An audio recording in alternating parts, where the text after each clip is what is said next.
Chapter 100. With just one glance, you fooled me. As Hua Beichen drove away, Su Tian couldn't help but look back at the hotel.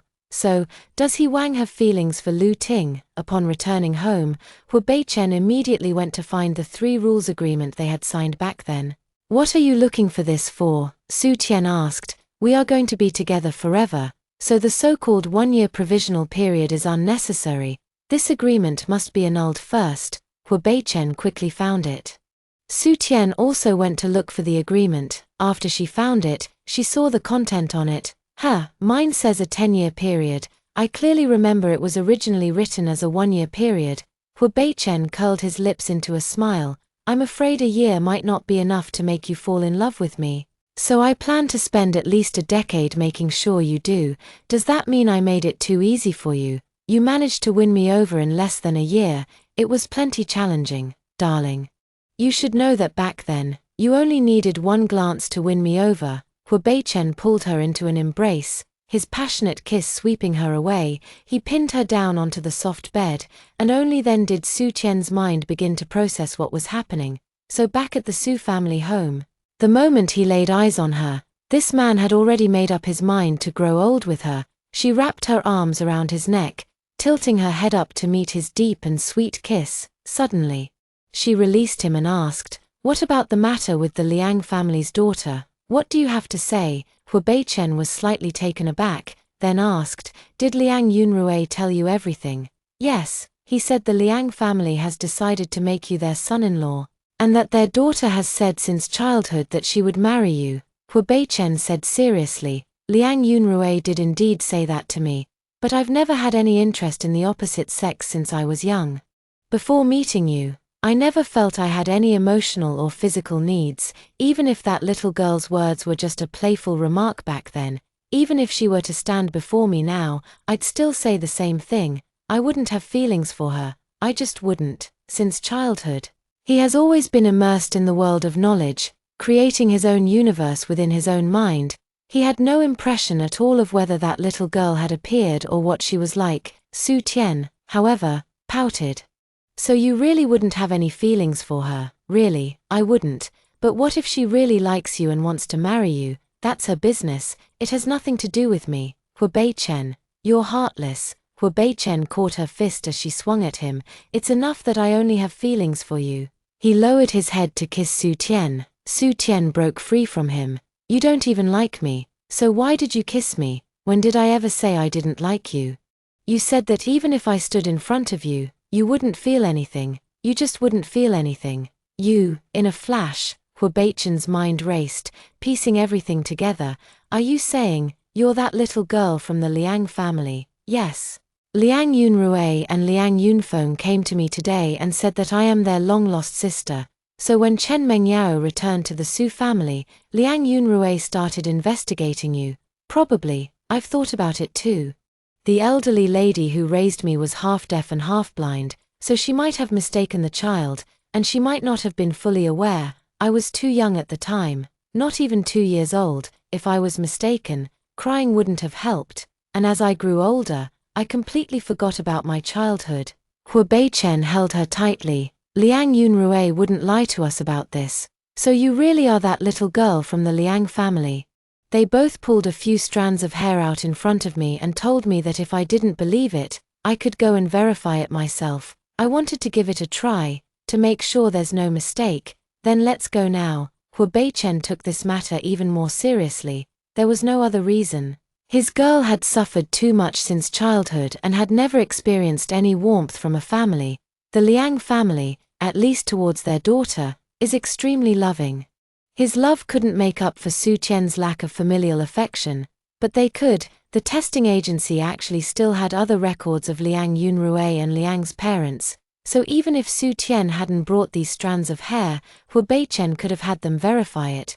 But since Su Tian brought their hair, it was even more convenient. An expedited process was done, and the test results came out quickly.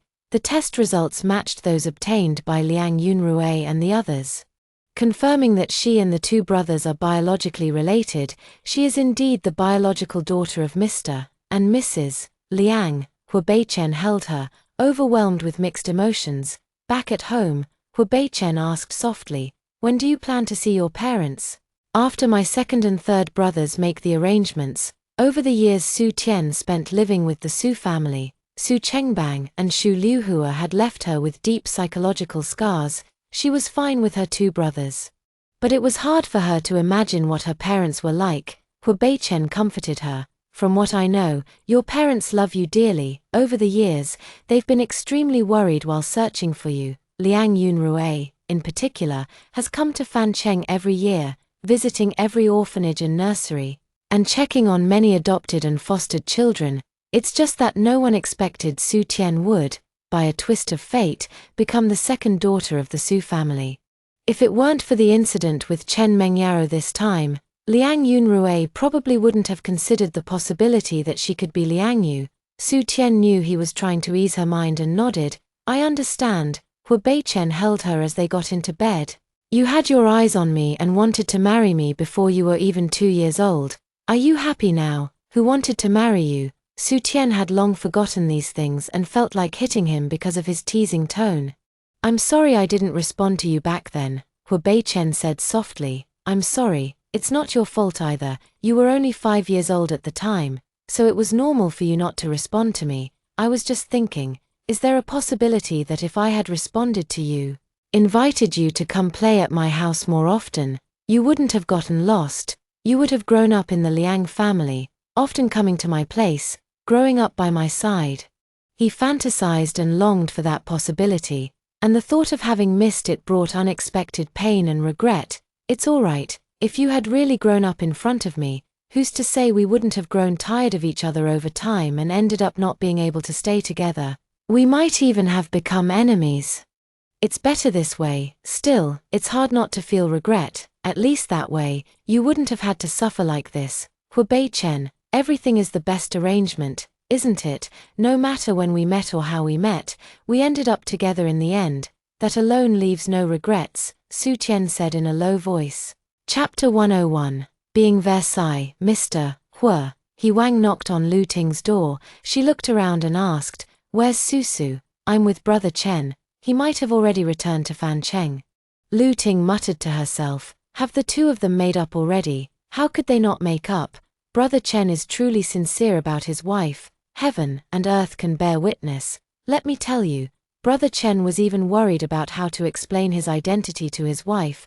The only thing he fears is her leaving him. Oh, that's good then. Lu Ting was also quite happy for Su Tian. He Wang said, We're not that kind of man. We take relationships very seriously. Yes, you, young master he. Do take relationships very seriously. You just like to go to the film set to see if there are any beauties around. Lu Ting smiled. All right, we've cleared things up. Goodbye. As she spoke, she was about to close the door. He Wang held it open with his hand. I really wasn't looking around. What does it have to do with me? Lu Ting slammed the door shut heavily. Fang Lan came to find Lu Ting with a few staff members, so He Wang had to leave for the time being.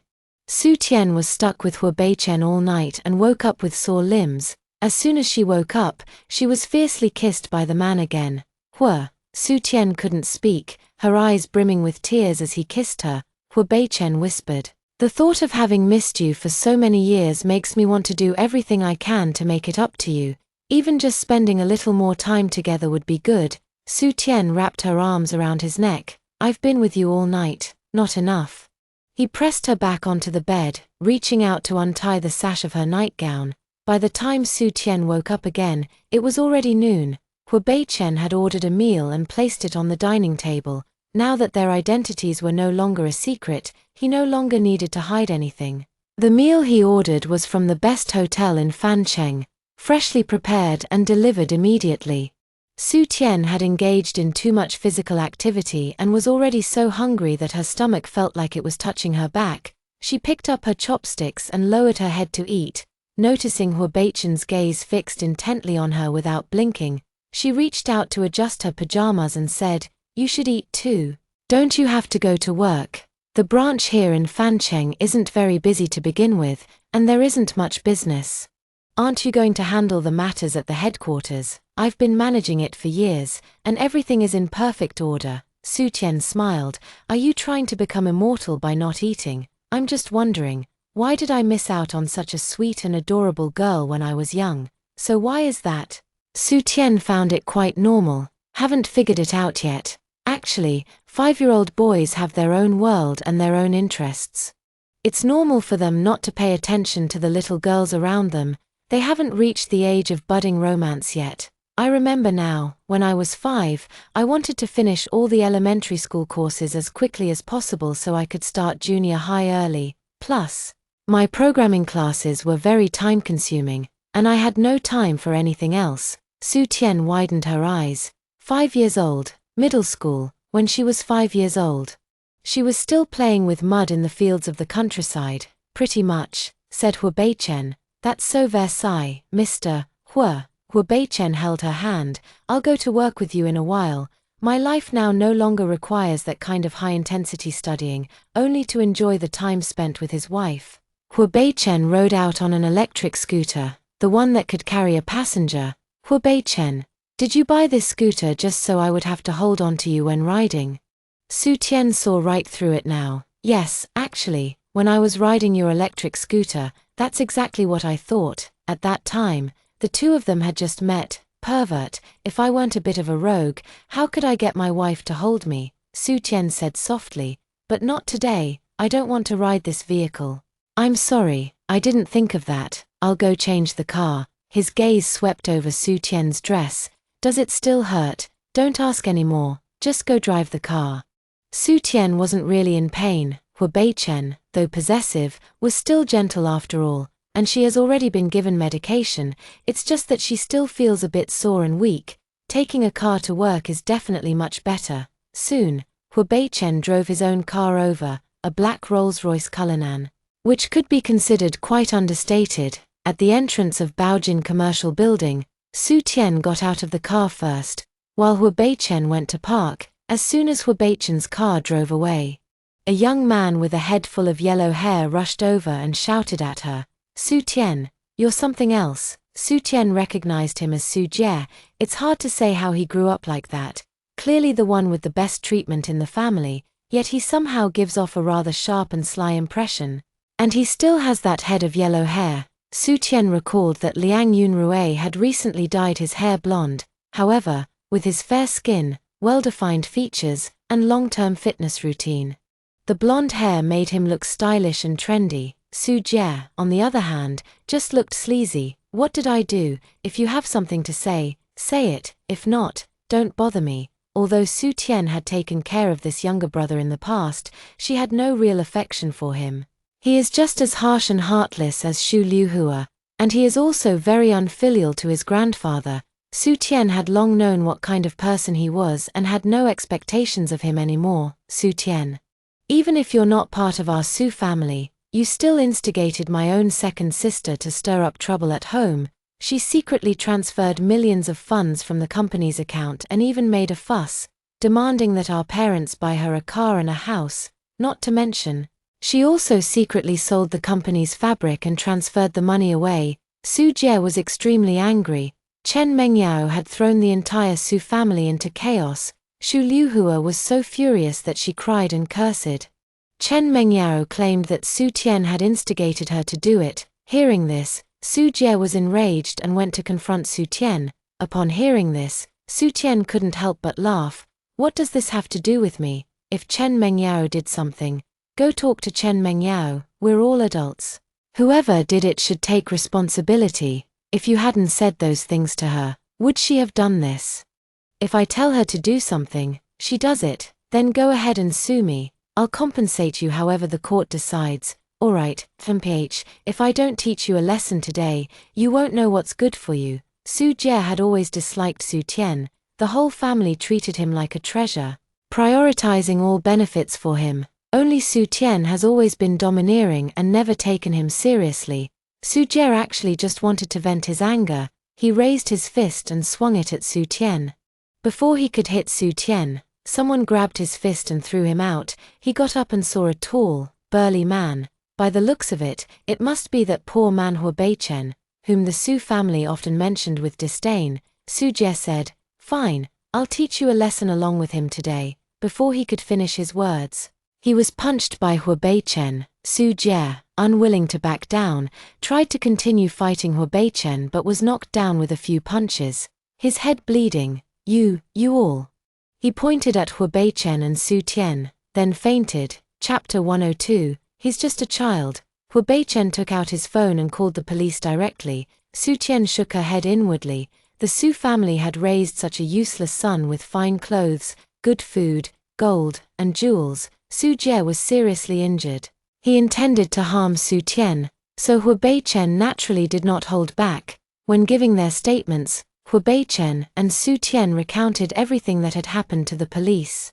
Now it depends on how badly he is injured. We hope you will cooperate with our investigation. Okay, Beichen nodded. Outside the door, Su Chungbua, Shu Liuhua, Su Yuro, Xiaoshen, and Liang Nungchao hurriedly entered together. Who hit our Shou Jie? Such a vicious blow. What did our Shou Jie do wrong?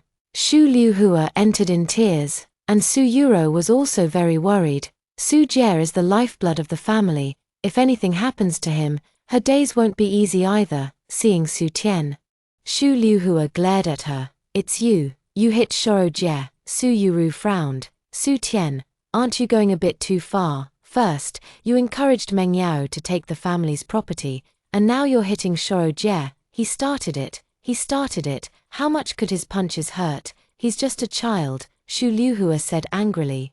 A 21-year-old child? Then why don't you try his fists? Shu Liuhua grew even angrier. Su Tian, not only you, but also Beichen, right? You two are just great. Our Su family raised you, this jinx, and we've had the worst luck for 800 generations. I will definitely sue both of you and make sure you rot in jail. I don't care. Sue if you want, Su Yuro said angrily. Shou Jie is the only son of the Su family, my only brother, Su Tian.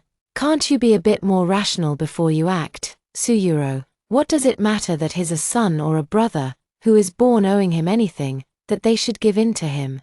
If you're willing to sacrifice everything to support him, that's your own business. Others just don't want to give in to him. So what? Su Tian retorted. Without a son, who will support this family? Su Yuro said, your family may not see daughters as people, but I see myself as a person. Su Tian, how dare you lay a hand on a child like that? You don't deserve to be called human. Su Yuro had just finished speaking when Beichen's glare made her step back in fear. This man's eyes were dark and terrifying, as if he wanted to devour someone, instilling fear in anyone who met his gaze. Su Yuro was too frightened to say another word. Beichen said in a low voice, let's go first. Su Tian followed him, ready to leave. Who said you could leave? You're not allowed to go. Shu Liuhua exclaimed. The matter isn't resolved yet. You can't leave, Su Yuro said to Xiaoshen. Shen, no matter what, this time it's Su Tian and her husband who are in the wrong. You have to help me, Dad. Look, Xiaoshen looked towards Liang Nungchao. I will go and say hello. I won't let them leave. According to procedure, Beichen and Su Tian could leave first and cooperate with the investigation later. So, to be on the safe side, Shu Liuhua and Su Yuru invited Liang Nungchao. As long as he gives the word, everything will be fine. What's going on? Who isn't allowed to leave? With a clear and gentle voice, Liang Yunrui stepped inside. Liang Nungchao was both shocked and delighted to see him. Little third master. He had stayed in Fancheng for so long without encountering Liang Yunrui or being able to see him, and he never expected to meet him on such an occasion today. Seeing Liang Yunfeng following behind Liang Yunrui, Liang Nungchao was even more delighted. Second master. Everyone knows that the Liang family holds an extraordinary status in Jinghai, and the head of the Liang family rarely makes public appearances. If one wants to establish a connection with the Liang family, the only way is to approach the three sons of the Liang family. But these three young masters are not figures that one can easily meet. Otherwise, Liang Nungchao wouldn't still be lingering on the fringes after all this time. As long as he could meet them, his branch of the family would still have a chance. He deeply felt that he had come to the right place today. Shu Liuhua and the others, upon hearing his address, also understood the identities of these two. Usually, they had heard Liang Nungchao speak correctly, so they were quite familiar with the appearances and titles of these young masters. Third young master, second master, The Su family members all hurried to greet them. Su Yuro looked at the two men, her eyes lighting up. Liang Nengchao hurriedly explained to Liang Yunrui, "It's Su Tian and Hua Beichen who attacked the child from my son's girlfriend's family and injured the child." Child? How old is the child? Liang Yunrui asked. 21 years old. Phut, your family's law, a 21-year-old child. Liang Nengchao, who threw the first punch. Although Su Jie threw the first punch, he was just fooling around and didn't mean to actually hurt anyone. But Hua Beichen was different. The moment he struck, he injured the person that badly. Liang Nengchao, after all, is a collateral branch of the Liang family. Although he doesn't have much say within the family, he believes Liang Yunrui will help him out of respect for the family's reputation. Liang Yunrui patted Hua Beichen on the shoulder and said, "Well done, I didn't misjudge you." Liang Nengchao was stunned. Liang Yunrui said, "I'm taking Hua Beichen and Su Tian with me. Do you have any objections?" Xu Liuhua and Su Yuro were full of opinions, but after being glared at by Liang Nengchao, they couldn't voice their objections even if they had them. "This, young sirs. Su Jie is seriously injured after all. If we just let it go, it wouldn't be justifiable legally or from the police's perspective."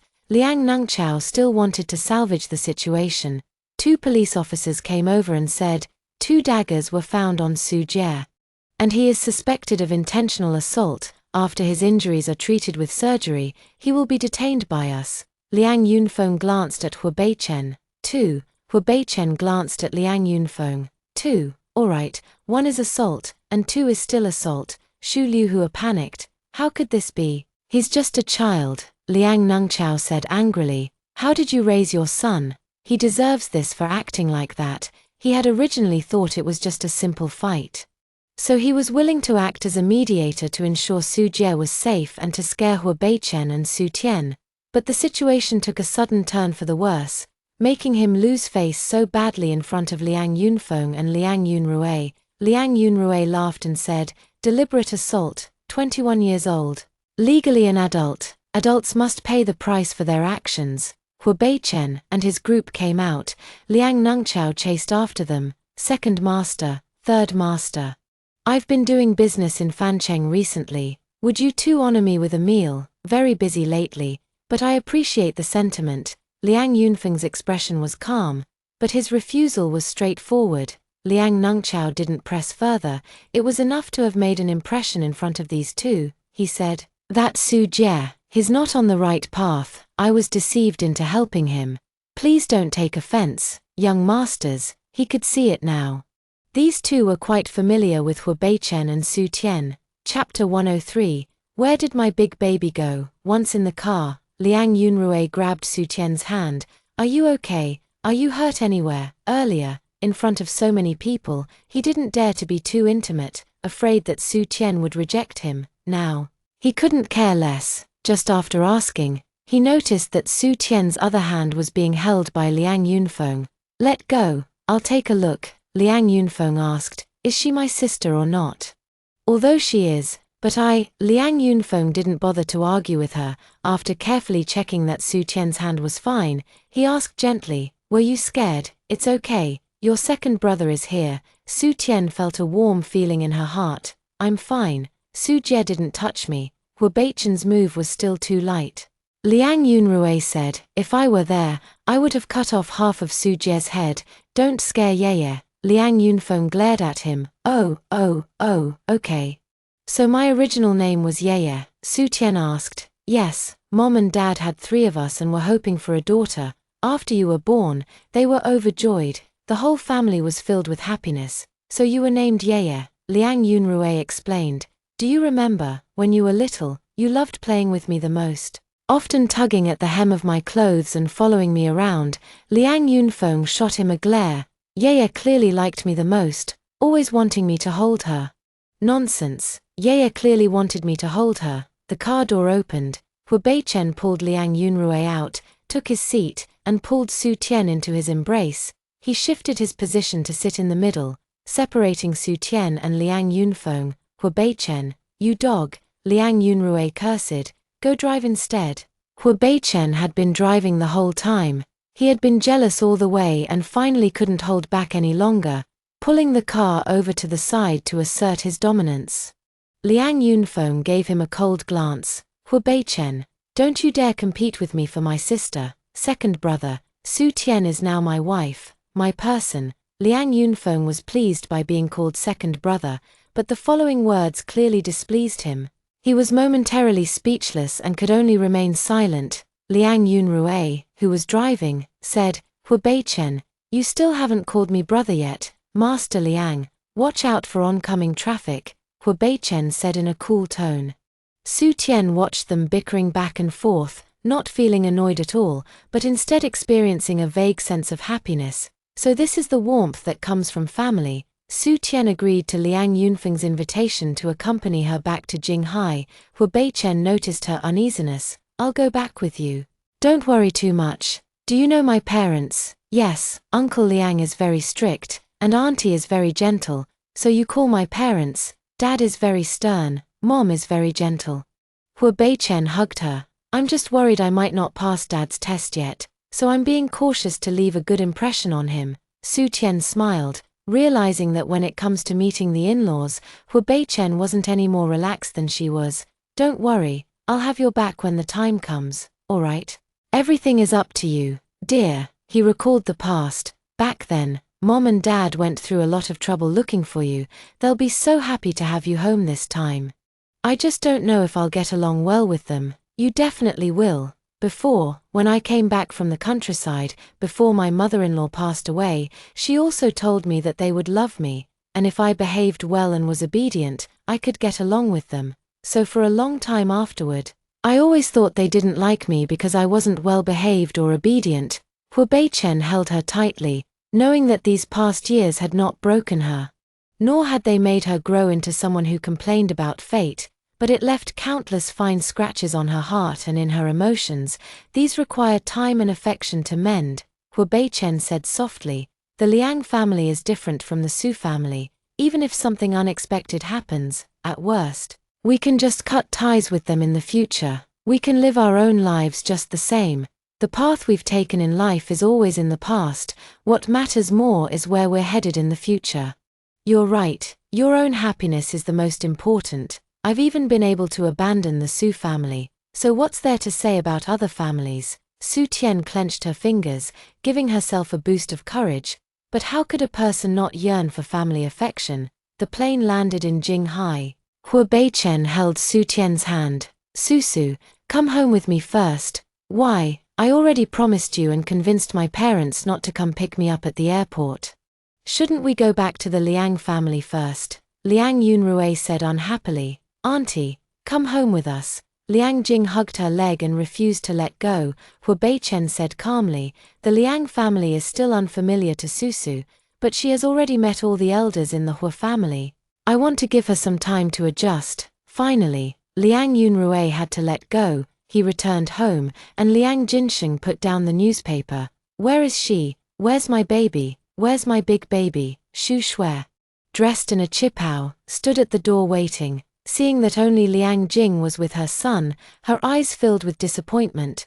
Susu went back to the Hu family first and will come home tomorrow. She's not familiar with Jinghai and has only been to the Hu family. Oh, I see. I wonder if the baby is used to the food in Jinghai.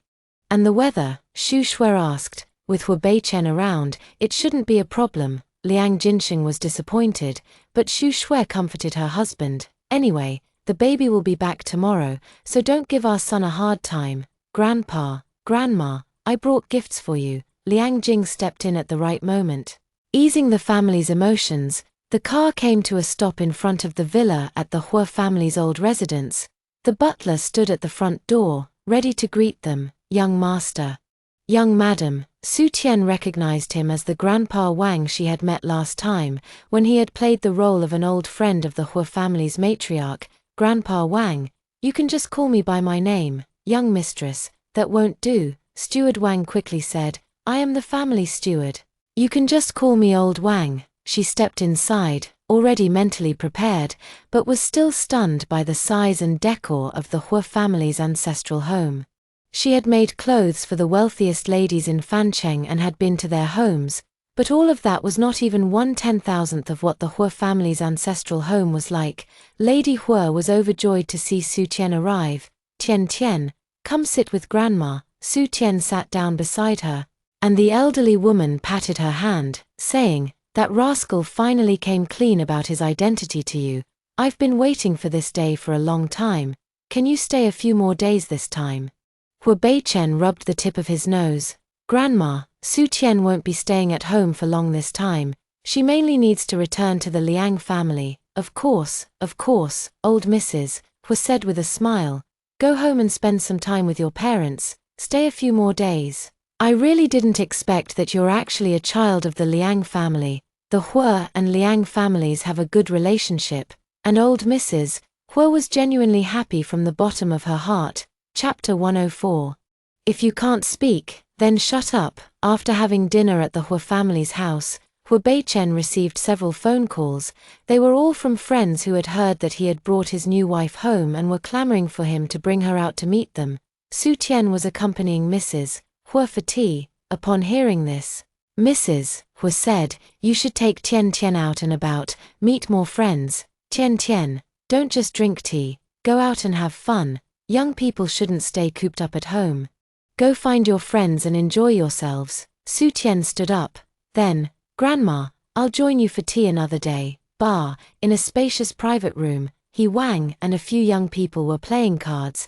Those not playing cards sat aside, drinking and chatting. He Wang, "How come there wasn't even a hint of news about Brother Chen's wedding? Such a big event." He Wang laughed. "Brother Chen never hesitates when it comes to making decisions, he just goes for it." "Exactly, only he's that decisive. But honestly, I wouldn't want to get married myself. Who'd want to be tied down like that?" A young woman with beautifully styled, voluminous wavy hair spoke up. "How long have they been married?" "Not too long, but they seem to get along really well." He Wang said. "It was like this when it was still fresh," the woman said. Taking a cigarette out of her bag, He Wang stopped her. "When Siki, go outside if you want to smoke." When Siki replied, "Brother Chen never cares where I smoke." "You've been quite bold lately. Isn't it because sister-in-law doesn't like the smell of smoke?" He Wang said. "If Brother Chen gets angry later, don't say I didn't warn you." When Siki's expression changed slightly, after thinking for a moment, she still put the cigarette back. The others then consciously went to the designated smoking area to smoke. The door opened, people stood up in small groups. "Is Brother Chen here?" "Brother Chen, sister-in-law, please sit over here." Hua Beichen held Su Tian's hand and took a seat at the head of the table. Su Tian sat beside him, observing the way everyone spoke to him and recalling the commanding presence Hua Beichen usually exuded. It seemed the signs had been there all along.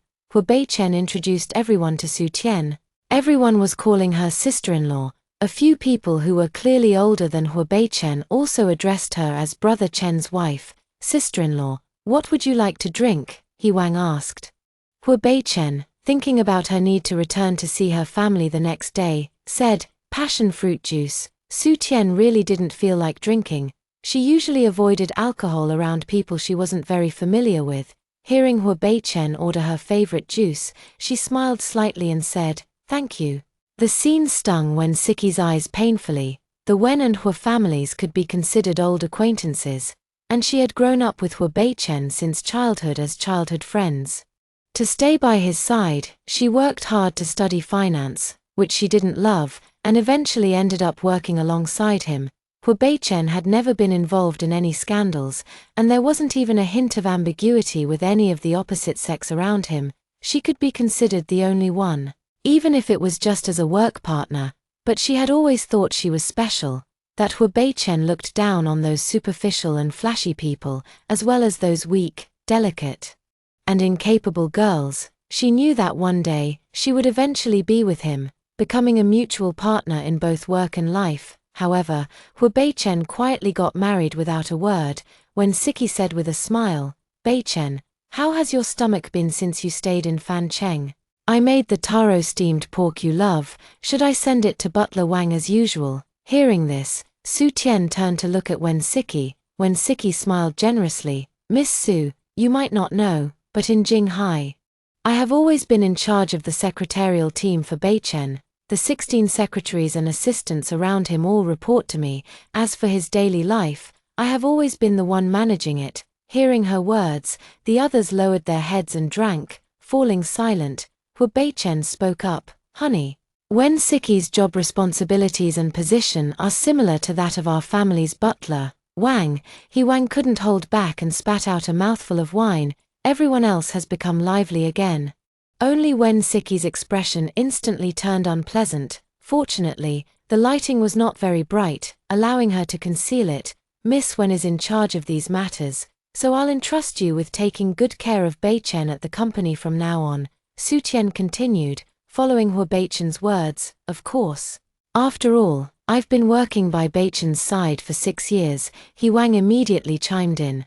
"That's right, I can vouch for that. I've often been with Brother Chen these 6 years too. And Siki has always been diligent and dedicated in her work. Whenever I go to work with Brother Chen, I even get to enjoy some food and drinks along the way." His meaning couldn't be clearer. When Siki and Hu Beichen have a purely professional relationship. He has witnessed it clearly over these 6 years. She wants to mix work and emotions, but Wang knows it's impossible just by thinking about it. When Siki changed the subject, since Miss Su has become the young mistress of the Hu family, she will inevitably have to socialize in the future. She should still learn to drink a little. Hu Beichen frowned and said lazily in a calm tone, "Su Tian married me, not to socialize on my behalf. What kind of dinner party would require her to drink?" His words were arrogant, but everyone was convinced. In Hu Beichen's world, there was indeed no wine that he or Su Tian had to drink. As for Wen Siki, she often drank heavily for work. When Siki held her wine glass, smiled awkwardly, and downed the drink in one gulp, the topic was considered over. And everyone started talking about something else. It just so happened that Wen Siki brought a close friend along today, who was rather tactless and seemed quite displeased to see her at a disadvantage. She asked with a smile, "Miss Su, are you from Fancheng? I wonder what your parents do for a living." She had already inquired about the general situation of the Su family, but Su Tian was no longer even the second daughter of the Su family. However, her inquiries were limited to that. And she didn't know much more beyond that. "My parents." Su Tian looked at Hu Beichen, seeking his help. She truly didn't know her biological parents' occupations. "Business people," Hu Beichen said. "So they're business people, that's perfect. We might even collaborate in the future, though I wonder if they can handle the resources Mr. Hu provides." She spoke while laughing, the subtle sarcasm in her words. Did she think no one could hear it? Hu Beichen paused, leaning back on the sofa. "Is this your turf today?" Hearing that emotionless remark, her best friend broke out in a cold sweat on her back. She stammered a little. When Siki was well aware of Hu Beichen's temperament and knew he was already angry, she quickly said, "My friend doesn't know how to speak properly. Beichen, please don't be angry. If you don't know how to speak, then keep quiet. If you don't know how to keep quiet, then don't go out and make a spectacle of yourself." When Siki regretted immensely that she hadn't stopped her best friend the moment she stood up for her earlier. Chapter 105: The Man's Ambiguous Attitude. "I'm sorry. I apologized to Miss Su on her behalf." When Siki said, Hu Beichen had already stood up and took Su Tian's hand. "I'm tired, let's go home." No one dared to persuade them to stay. When Siki froze in place, tonight's gathering was something she had insisted on organizing. So many people came, of course. Not out of respect for her. Now, Hu Beichen had been here for less than 15 minutes before leaving, which was a direct and harsh slap in her face. Before the night is over, she will become a laughingstock among the insiders. She had thought that, no matter what, Hu Beichen would at least show her some respect and not let things escalate to this point. She had only just tested the waters a little. Hu Beichen and Su Tian left. Wang picked up his coat and stood up. Glancing at Wen Siki, no matter how important Butler Wang is to the Hu family, can his status surpass Aunt Qin's? Wen Siki's status is like that of Butler Wang, while Su Tian's status is like that of Qin Feng. In the car, Hu Beichen whispered to Su Tian, "If you don't want to come to gatherings like this in the future, we just won't come." "It's not that I don't want to come. The others are quite nice. I've known Wen Siki since we were young, however. We've always had very little interaction. Later, she joined the Hua group, and her workability was decent, so she made it into the secretarial office. I had no idea she had such feelings for me. I could already tell, Su Tian said with a smile. How could you tell? Hua Beichen only found out today that when Siki's previous frequent inquiries and gestures of concern went beyond a professional level, it's just that he hadn't paid attention to it back then, so he never realized. Woman's intuition.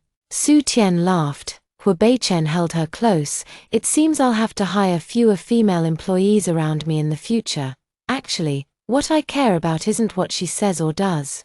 None of that matters. The only thing I care about is your attitude. As long as Hua Beichen had no interest in those women and was willing to protect her, their intentions would never see the light of day. What I fear the most is a man's ambiguous attitude. Hua Beichen laughed. Maintain the right attitude. Love only my wife, spoil my wife, and listen only to my wife. Hua Beichen issued the notice of Wen Siki's appointment and dismissal that very night. She was transferred away from the secretary's office to another department. That department offers excellent benefits in every aspect. With just one exception, there is almost no chance to meet or speak directly with Hua Beichen regarding work matters. When Siki received her transfer notice, and her colleagues all congratulated her on moving to such a great department, she had no outlet for her frustration and couldn't even complain. The Liang family. Before 5 in the morning, Shushua was already up. She went to the kitchen to check if all the fresh ingredients that needed to be prepared had arrived. Zhong Ma in the kitchen said with a smile, "Everything's here. I guarantee our young lady will love it. Absolutely. If anything goes wrong, I won't let it slide. Madam, why don't you go have some morning tea first? There's no need to worry so much. It's still early before the young lady arrives. Just like the master and the young masters, you should get some more rest." Before Zhong Ma could finish speaking, she heard Liang Jinsheng turn on the television to watch the political news. Xu Shui walked out and said with a smile, "I thought I was the only one up this early. It seems the boys are still keeping their composure." As soon as she finished speaking, she saw her eldest son, Liang Yunche, push the door open and walk in, dressed in sportswear, drenched in sweat. "You went for your morning run 2 hours early, son?" Xu Shui asked. "It's more comfortable to run earlier," Liang Yunche said. "I'm going to take a shower first." Xu Shui shook her head. "I bet Yunfeng hasn't gotten up yet. Mom, please keep an eye on Liang Yunrui and Liang Jing. These two are tearing the house apart. My alarm was set for 5, but they got up at 3, Xu Shui." It turned out that she and her husband weren't the earliest risers in the house. Liang Yunrui poked his head out. "We didn't wreck the house, Mom. A few balloons in the balloon room we set up last night went flat, so Liang Jing and I are fixing them." Liang Yunfeng, "Why didn't you say so earlier? Where are the flat ones? I'll take care of it." Su Tian stood at the doorstep of the Liang family, her anxiety having subsided to its lowest point thanks to Hua Beichen's comfort and companionship. The butler came forward with a warm smile to greet them. "Miss, young master, please, come right in." As Su Tian stepped inside, she saw the people sitting on the sofa rise to their feet in unison. The first person she laid eyes on was the gentle Xu Shui, dressed in a qipao. She had already seen photos and knew this was her mother. Mother looks very kind, always with a smile. Su Tian remembered that Lu Ting also often said she had smiling eyes. She subconsciously opened her mouth and called out, "Mom." Xu Shui, who had been smiling, couldn't hold back her tears upon hearing this. "Baby, mommy's baby." Once Xu Shui started crying, she couldn't stop, thinking of all the days and nights she had spent longing and searching. Her heart was filled with both sorrow and joy. Su Tian held her mother, her own heart aching with emotion. After a flustered and emotional reunion, Su Tian also shed quite a few tears. After meeting the parents, the 3 older brothers, and the nephew Liang Jing, Hua Beichen said softly, "Let me accompany you to wash your face." "Beichen, you accompany the baby to wash up in her room upstairs. That room is cleaned every day." Su Tian and Hua Beichen went up to the 2nd floor. She pushed the door open and was somewhat stunned. The room still carried the distinct aura of a baby having lived there, adorned with various photos of her from infancy. Bottles, rocking chairs, and toys were neatly arranged in an orderly fashion. Yet, There were also clear signs of later additions: princess dresses, a piano, roller skates, a castle. It seemed as though the family had acquired every item a girl could possibly love. Then, jewelry, necklaces and the like were added, a whole pink dream home. Su Tian felt like crying again. Hu Beichen gently patted her shoulder, curled his fingers, and wiped away her falling tears. Before I knew it, it was time for lunch. Take a seat anywhere. Xu Shui greeted Su Tian. Where would you like to sit? Sweetie, Liang Jing immediately patted the chair next to him. Sit here. Liang Yunrui stopped him. Sit with me. Liang Jinsheng cleared his throat lightly. Come to my side. He was always serious and spoke little. When he spoke, everyone stopped arguing. Hu Beichen had intended to sit on the other side of Su Tian, but seeing the eager look in Xu Shui's eyes, he pressed his tongue against his cheek and eventually gave the seat to Xu Shui. Su Tian was seated between her parents. And though she initially thought she would feel uncomfortable, she ended up adapting quite well. Liang Yunrui called her to eat. Just as she picked up her chopsticks, Xu Shui said, "Wait." She picked up a plush rabbit from the side and handed it to Su Tian. The baby must hold this while eating. Su Tian wrapped the rabbit in her arms, holding it tightly, and nodded with tears in her eyes. Yes, thank you, Mom. Chapter 106, Simply Can't Get a Wife. It's just that the one you used to hold can't be found anymore. This is a new one Mom bought, Xu Shui said. Make do with it. Hu Beichen was lost in thought. When the meal was almost finished, Xu Shui stood up and said, "Oh, I almost forgot. I left the baby's favorite jujube paste cake in the kitchen." Hearing about the date cake, Liang Yunrui's lips twitched. Mom, there are plenty of dishes. Let my sister eat more vegetables.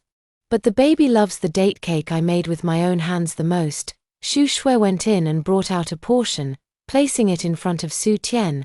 There were 6 small pieces, each shaped like different animals, making them a delight to behold. Su Tian took a piece and took a small bite. How could someone make jujube paste cake with such a strange taste? She finally understood who Liang Jing had inherited her cooking skills from. Liang Yunfeng said calmly, "Mom, isn't there still the peach gum made by Aunt Zhong? My sister will definitely love that. Look at me. I almost forgot. I'll go get it." As soon as Xu Shui left, Liang Yunche, Liang Yunfeng, and Liang Yunrui each took a piece of jujube paste cake from her plate and put it into their mouths.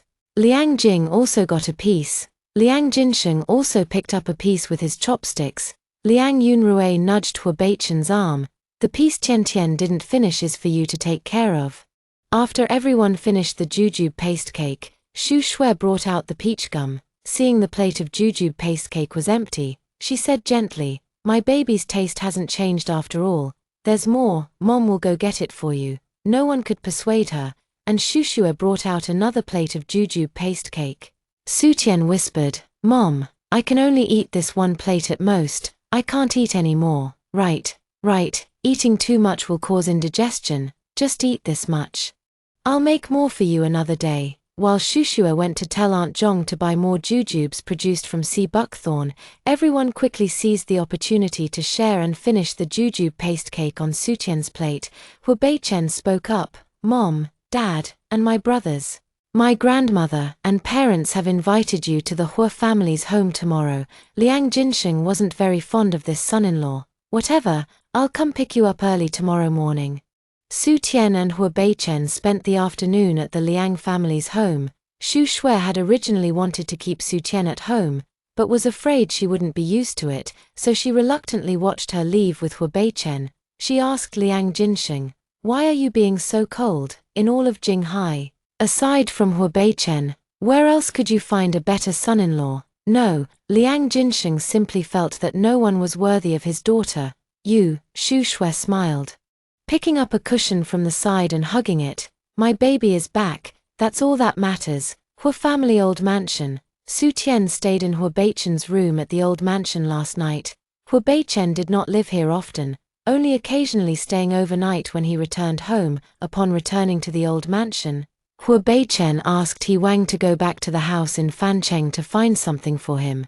"What is so important?" Su Tian asked. "You'll know when you see it." The next day, He Wang came over early in the morning. Hu Beichen asked him to find something, and he immediately took a round-trip flight to get it. Brother Chen, I've got the item. Hu Beichen took the item and returned to the upstairs room. Su Tian, still drowsy, rubbed her eyes and asked, "What is it?" "Take a look, a plush bunny. Exactly like the one my mom gave me to hold yesterday." Hu Beichen said, "I heard from Grandma and the butler that you gave it to me when we were kids, last time. I also asked the butler to find it from the warehouse. Did you take it to Fancheng later?" "How come I never saw it? I took it to Fancheng but didn't let you see it. At the time, Liang Yunrui often threatened me, saying he'd make his sister marry me. Back then, I didn't know you were the Liang family's child. He threatened me, and I threatened him. This bunny was the only thing you had personally held. So he didn't dare do anything to me." Su Tian couldn't help but laugh, her eyes crinkling at the corners at such childish behavior. She carried the plush rabbit downstairs to have breakfast. Old Mrs. Hu saw it and smiled warmly. "Oh, how did you find this rabbit?" "I had Butler Wang find it in the attic." Lady Hu laughed and said, "Speaking of this rabbit, didn't Tian Tian give it to you when she was very young?" Hu Beichen deeply regretted not accepting it back then. Then, Lady Hu continued, "At that time, when Tian Tian gave it to you, you treasured it for 2 whole days before letting the butler put it away." Hu Beichen had no recollection of it at all. Su Tian couldn't help but look at him. "Back then, you were completely immersed in your own world, and no one could pull you out. Only when Sweetie came to play would you relax a little. Don't you remember that?" Su Tian said softly, "And you said you were indifferent to everyone when you were little. Didn't you still pay attention to some, only to you?" said Mrs. Hu. "I really ignored everyone else." Hu Beichen really didn't know that he had personally accepted the rabbit, but vaguely, he did recall that something like this had indeed happened. Su Tian was probably the only person who had ever pulled him out of his own world. Later, when Su Tian went missing, he probably didn't want to face the fact and simply acted as if these things had never happened. Fortunately, after all the twists and turns, he still met her, married her, and brought her home. Hu Zhangye and Qin Feng have returned. To show respect to his in-laws, Hu Zhangye decided to cook the meal himself today. Qin Feng personally tied the apron for him and said, "Honey, I'll leave it to you." Hu Beichen took the driver and went to the Liang family to pick up all the family members, stepping into the Hu family's gate. The Liang family was still a bit surprised to hear that Hu Zhangye had personally cooked. It's one thing that Hu Zhangye can cook, but he rarely cooks for outsiders. Although Liang Jinsheng had a good relationship with him, he had never eaten a meal cooked by him. Today, the Liang family is being entertained, and Hu Zhangye personally cooked. Even someone as serious as Liang Jinsheng couldn't help but show a hint of a smile. Xu Shui nudged his arm. "Honey, why don't you show off your skills too?" Liang Jinsheng took off his suit and strode toward the kitchen. Everyone was surprised. Even Su Tian was surprised. Yesterday, Dad hadn't even stepped into the kitchen himself. Xu Shui whispered to her, "The salmon you loved so much yesterday, and the dry-fried beef rice noodles. They were actually made by your dad sneaking into the kitchen." It's just that Liang Jinsheng cares about his reputation and never publicly admits that he knows how to cook. On top of that, Xu Shui has such a gentle and restless personality that everyone assumed Liang Jinsheng couldn't even find his way to the kitchen at home. But in private, Liang Jinsheng often cooked for love. Qin Feng said to Hu Beichen, "See how foresighted your dad was, teaching you to cook early on, otherwise you'd never be able to get a wife." Liang Jing raised his hand. "I've already learned how to make shrimp dumplings." Liang Jing is amazing. The 3 Liang brothers are each having tea and fruit. Busy at the moment, please do not disturb. Chapter 107. Be careful or you'll get beaten. After the meal, Mrs. Hu sent Hu Beichen off. "Take Su Tian and the Yun brothers to have some fun. We adults need to discuss a few matters." The so-called discussing a few matters was actually about planning the wedding of Hu Beichen and Su Tian. This is no small matter. Both parties are keen on making it a grand affair, so they need to sit down and discuss it thoroughly. After the families of both sides met, Su Tian and Hu Beichen did not stay long in Jinghai and returned to Fancheng first. Su Tian's plan is straightforward. Her career has already taken off, and expanding to Jinghai in the future is a natural progression. The focus will gradually shift there. And it will take at most a year or two. Learning that she had her own career to pursue, although both sets of parents were reluctant, they eventually let go, returning to Fancheng. Su Tian planned to visit Lu Ting first. Judging by her social media updates, she should be on leave these 2 days and staying in Fancheng. I'll chat with her for a bit and then come down, Su Tian said to Hu Beichen. Wait for me in the car, I won't be long. She carried a cake upstairs and knocked on Lu Ting's door. The door opened, and He Wang said, "A cake, give it to me." He saw it was Su Tian, sister-in-law. "I thought it was a delivery guy, you." Su Tian noticed he was wearing a robe and handed him the cake. "Never mind, I won't disturb you. Treat Ting well, or you might get a beating." Su Tian hurried downstairs, and Hu Beichen asked with a smile, "So fast? He Wang is there, and he's wearing a robe, so I won't go and be the third wheel. He's quite quick with his moves. I should buy some red roses for them later." Su Tian was speaking when she received a phone call from Tang Shuai. After listening, she said, "I'll be right there, no rush." Hu Beichen accompanied her to the studio. Tang Shuai was extremely anxious. It was currently late summer and early autumn, but the entire fashion industry had already begun preparing for next year's spring collection. If they were too slow, the market would be completely taken over by others. Su Tian was no exception in this regard. Her batch of early spring sample designs had already been arranged for production. When Tang Shuai met with a client today and showed them the sample designs, it turned out that the client had already received Su Yuru's sample designs. Su Tian's batch of samples, whether in terms of style or color, were very eye-catching. Industry insiders could tell at a glance that they would definitely be hot sellers next year. But Su Yuro took the initiative to do this and had already secured the client. Tang Shuai said, "These things are clearly copied from you by Su Yuro. She just acted first, and now we're too late to enter the market. Don't panic, I have a plan. The Su family is starting to ship the goods tomorrow. What else can we do?" Tang Shuai said, "I never expected Su Yuro to do something like this. Other staff members are also worried. Su Tian has only produced the drawings.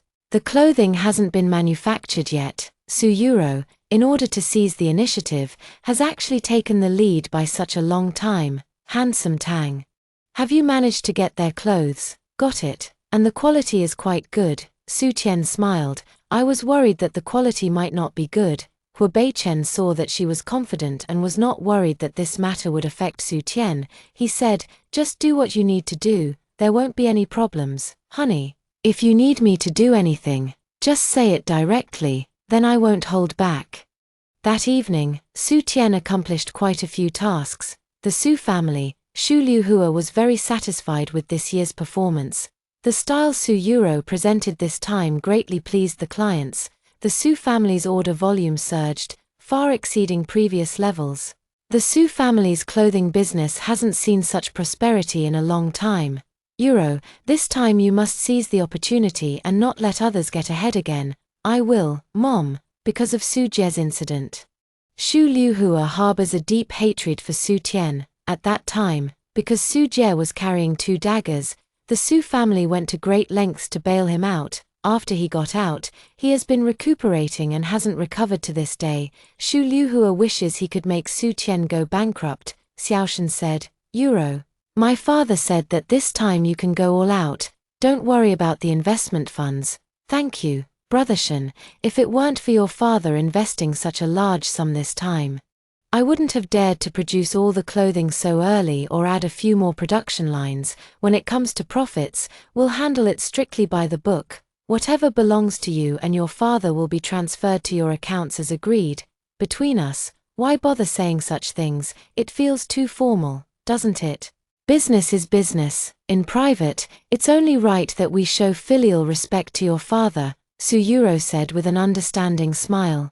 She was truly grateful for Liang Nungchao and Xiaoshan's help. Otherwise, the Su family's clothing company wouldn't have developed so rapidly. It's also impossible to have as many customers as we do now. As for Su Tian, she is indeed a minor nuisance. However, she has investigated and found that Liang Yunfeng and Liang Yunrui have no connection to Su Tian. No matter how excessive her actions are, she won't provoke the 2 brothers, as long as the shipments go smoothly starting tomorrow. Any minor issues that arise later won't be a problem. The next day, the Su family began shipping their products. These clothes, with their novel styles, high-quality fabrics, and excellent color combinations, are sure to become bestsellers. Su Yuro arrived at the company early in the morning. Watching as batch after batch of clothing was shipped out, Xiaoshen gently held her. You handle things here first, and we'll have a celebration dinner for you tonight. Alright, by the way, my father is hosting a banquet tonight to officially announce my identity and change my surname back, Xiaoshen said. Tonight is truly a double celebration.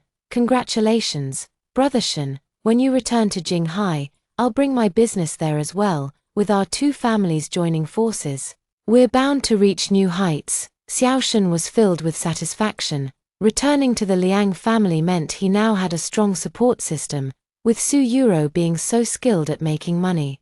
He had no need to worry about establishing himself after his return. So, Brother Shen, should I call you Mr. Liang from now on? Actually, no, my father wasn't originally surnamed Liang either.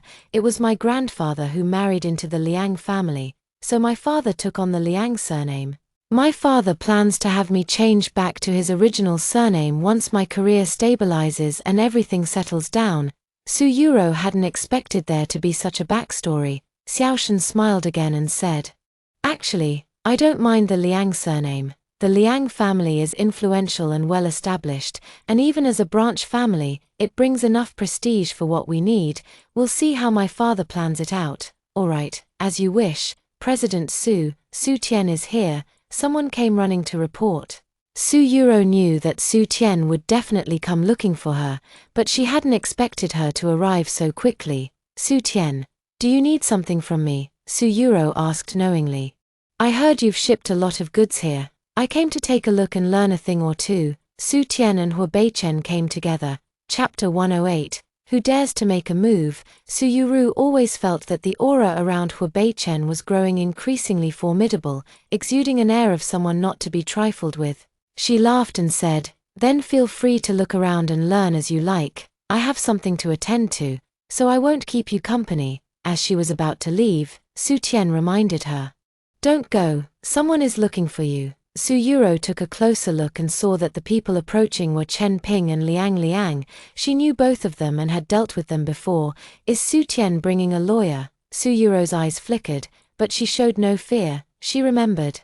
Su Yuro remembered that Mai Mai had said that after taking Su Tian's design drawings, she had destroyed them along with the original drafts. Su Tian probably doesn't have the original manuscript anymore.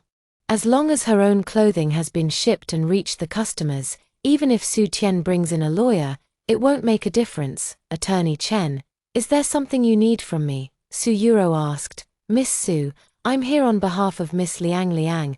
According to the evidence we have, the funds used for the production of your clothing and the expansion of the production line all came from Mr. Liang Nungchao. So what? Liang Nungchao's current source of funds is from his deceased wife. We have found Mrs. Liang's will, which states that all her assets after her death are to be left entirely to her daughter, Liang Liang. Therefore, we now need to recover these funds. Su Yuro's eyes widened in disbelief. How could such a thing happen? Then you should go find Mr. Liang. There's no use coming to me. We have already contacted Mr. Liang, and he confirmed this content this morning. So now we are here to recover this money. What Liang Nungchao did was to transfer these inheritances and the family's assets out, laundering them through Su Yuro's company to make them his own. Liang Liang came to Fancheng for such a long time precisely for this matter. She had already obtained evidence of her father's actions through Chen Ping.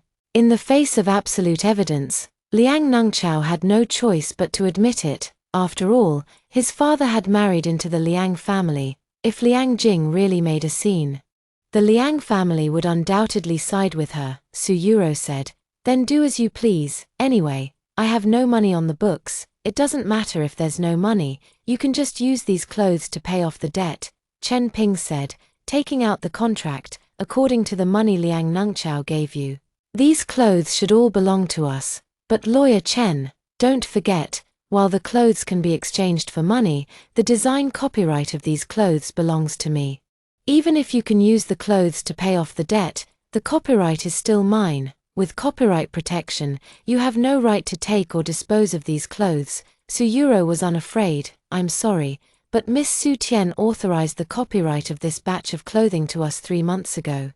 Chen Ping produced another contract. The date was exactly 3 months ago. At that time, Suyuro didn't even know about the existence of these design drafts. Her eyes widened. Mai walked up to Su Tian with a grin and said to Suyuro, Miss Su, I'm sorry, but I was the one who deceived you. I was the one who told you that just after Su finished her design drafts, there was a power outage. When she reopened her computer, all the design drawings were gone. She was so disheartened that she didn't want to redo that batch and switched to working on something else. I was also the one who told you that I secretly copied those design drafts and, following your instructions, handed them all over to you, and I was the one who kept urging you to use high-quality fabrics, so that the clothes made from them would have a premium feel and could truly sell for a high price. Otherwise, Lawyer Chen and Miss Liang would have nothing to show for it now with those shoddy clothes. Luo Mai, you actually deceived me. You and Su Tian teamed up to trick me. How can you say I deceived you? Mai retorted, you were the one contacting this person and that in Su's company every day, trying to fish for information, dig up Su's materials, and get your hands on her design drafts. You were the one with ulterior motives. Are we not allowed to defend ourselves? If Su hadn't been on guard against you early on, her most valuable design drafts would have been stolen and misused by you long ago. Suyuro gritted her teeth. It was only because Luo Mai had deceived her, claiming that Su Tian had no original draft and couldn't possibly have registered the copyright, that she dared to make such a grand show of it. Su Tian's design drafts were truly effective. When presented to clients, they were an instant hit, and orders came pouring in like snowflakes. Yet, all her reliance was utterly destroyed by Su Tian. Su Tian, you did this on purpose. You set me up. You framed me. You ruined me. Suyuro, if you hadn't tried to pry information and data from our studio, what use would it be no matter how much I deliberately targeted you? You brought this upon yourself, Su Tian. Suyuro's face twisted with hatred. You should have expected this day when you openly used what wasn't yours. Suyuro turned to look at Xiao Shen. Brother Shen, please help me. It was all Su Tian who framed me. Xiao Shen comforted her. I've already called my dad. Sure enough, a moment later, Liang Nengchao's figure appeared. He had brought many people with him. After Chen Ping and Liang had come to see him, he had also been thinking of a countermeasure. Seeing him appear, Suyuro felt as if she had found a savior. Uncle, Liang Nengchao said, the wool Chen Ping produced is fake. And so are the so-called copyright protection and copyright transfer. Someone, seize them and tear all those things up. As for the materials on the computer, phone, and cloud storage, he intended to destroy them all as well. He had endured so much hardship, wanting to transfer all the family's money out, just so he wouldn't leave it to his daughter but to his son. Now let Liang take it all away. He's not willing to accept it. He has a bit of power and wants to solve the problem through unconventional means. Although there are risks, it's not entirely impossible. Even if the police come, he can use the excuse of handling family matters to brush it off, so he feels unafraid. Liang Nengchao, what are you doing? Hua Beichen asked coldly. Liang Nengchao was stunned by his words, and an inexplicable fear arose within him. But in the end, self-interest prevailed, and he said, no one is allowed to leave here today. Su Yorong felt slightly reassured. She believed in the power of authority and trusted that Liang Nengchao could resolve these issues. This was also why she felt compelled to align herself with those in power. Just as these people were about to take action, Liang Yunrui's voice came, who dares to act? Liang Nengchao saw Liang Yunrui and instinctively felt afraid. Third young master, I'm handling a bit of family business, Liang Nengchao quickly said. He saw that Liang Yunfeng and Liang Yunche were actually there too, and couldn't help but be greatly surprised. Liang Yunrui is one thing. He's in the entertainment industry and often appears in public. Liang Yunfeng and Liang Yunche, however, are not the type to show themselves often. I wonder why these three brothers are here. Liang Nengchao was full of doubts but didn't dare to ask. Chapter 109, Growing More Loyal and Devoted. Liang Yunrui nodded, since you're dealing with family matters. I'll just take my people and leave. Liang Nungchao immediately said, please, go ahead, Tian Tian, come here. Liang Yunrui waved to her with a smile, third young master, this person cannot be taken away. Liang Nungchao immediately said, Su Yuro's heart was also in her throat, if Su Tian was taken away, what could be done about the situation? Didn't you say you were handling family matters? Who is Su Tian to you? Besides, what business does my sister, Liang Yunrui, have to cooperate with you? As Liang Yunrui's words came out, Liang Nungchao's face changed dramatically. He suddenly remembered that the Liang family had lost a girl, and Liang Yunrui had been searching for her all these years. So, the child the Liang family lost was actually Su Tian. Xiao Shen looked at Su Tian in disbelief. Was she Liang Yunrui's sister? Her status is far more valuable than his, even more so than Liang Nungchao's. He was at a loss for words. Su Yuro was both shocked, angry, and regretful. She regretted that as soon as Chen Mengyao came to her, she had immediately acknowledged her, hoping that Chen Mengyao would retrieve the inheritance and the house from Su Tian. This also gave the Liang family the opportunity to find Su Tian. If Su Tian were still the second daughter of the Su family, wouldn't she be at the mercy of the Su family, to be manipulated as they please? Third brother, let's go, Su Tian said. Let's go, Su Tian added. Liang is my friend. Even if we're settling family matters here, could you help by having someone protect her from harm? Oh, her, according to seniority, what should she call me? Liang said straightforwardly, according to seniority, my dad should call you third uncle, and I should call you grandpa and call Su Tian great aunt. Su Tian quickly waved her hand. There's really no need to call me that, it's the seniority passed down in the family genealogy. I can't help it, Liang said, shrugging. Alright, since you're practically my grandniece, I've got your back, Liang Yunrui said. Anyone who dares to bully my grandniece will have to answer to me first. With those words, Liang Yunrui left Liang Nungchao in an awkward and uncomfortable position, watching the three Liang brothers accompany Su Tian as they left. Su Yuru clenched her fingers tightly, staring at their retreating figures with intense jealousy and resentment. As for Liang Nungchao, he was already in the wrong. Faced with his daughter and the lawyer's demands, he could no longer put up any resistance. So, Su Yuro's batch of meticulously crafted clothing ended up benefiting others. All the finished clothes no longer belonged to her, and naturally, the profits had nothing to do with her. Liang and Chen Ping hired people to clear and organize everything. Xu Liuhua was greatly surprised upon hearing the news. How did it come to this? What about our clothing company? She exclaimed in shock. Mom, everything is gone. How is that possible? We'll take it to court, we'll find a lawyer, we'll ask Xiao Shen to help us. All of Su Yuro's design drafts were actually Su Tian's work. She went to file a lawsuit. To sue, Su Yuro shook her head. It's no use. Brother Shen can't help us, Su Tian. She is a daughter of the Liang family. That Liang family, Xu Liuhua was so shocked that she was speechless. She trembled. Never expecting such a reversal of events, no wonder Liang Yunrui personally came to take Su Tian away last time. After Xiao Shen left, there has been no news from him. Su Yuro went to find him. Brother Shen, is there still room for negotiation in this matter? Your father, my dad doesn't even want to acknowledge me now, so there's no way I can ask him for help anymore. Su Yuro was shocked. But you're his son, Su Yuro. It's because of you that my dad's investments in Fancheng all went down the drain. All his efforts were wasted, and it's also because of you that my dad lost the protection of the Liang family, a powerful clan. Can you please stop bothering me and him? Because of me, Xiao Shen, when we were together. It wasn't just my one-sided wish. So what, if you weren't gentle and attentive to me, would I have been with you? I was originally Su Tian's boyfriend. The two had a big argument and parted on bad terms. In the evening, Liang Yunrui was in a good mood and treated everyone to drinks.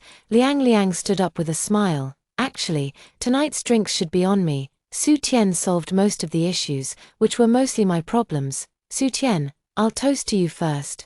Alright, but the one we should really toast is Mai. Su Tian was about to drink the wine in her glass. Hua Beichen took the glass from her. I'll drink it for her, Liang Yunrui, who was a step too late to grab the glass. Liang Yunfeng handed a glass of juice to Su Tian. Liang turned to Mai Mai and said, Mai Mai, I really should thank you. When I went to pick up that batch of clothes today, I found the stitching and quality were excellent. The style is Su Tian's credit. But the quality is definitely thanks to you. Of course, Su Yuro trusts me and wants to bring me along on this pirate ship.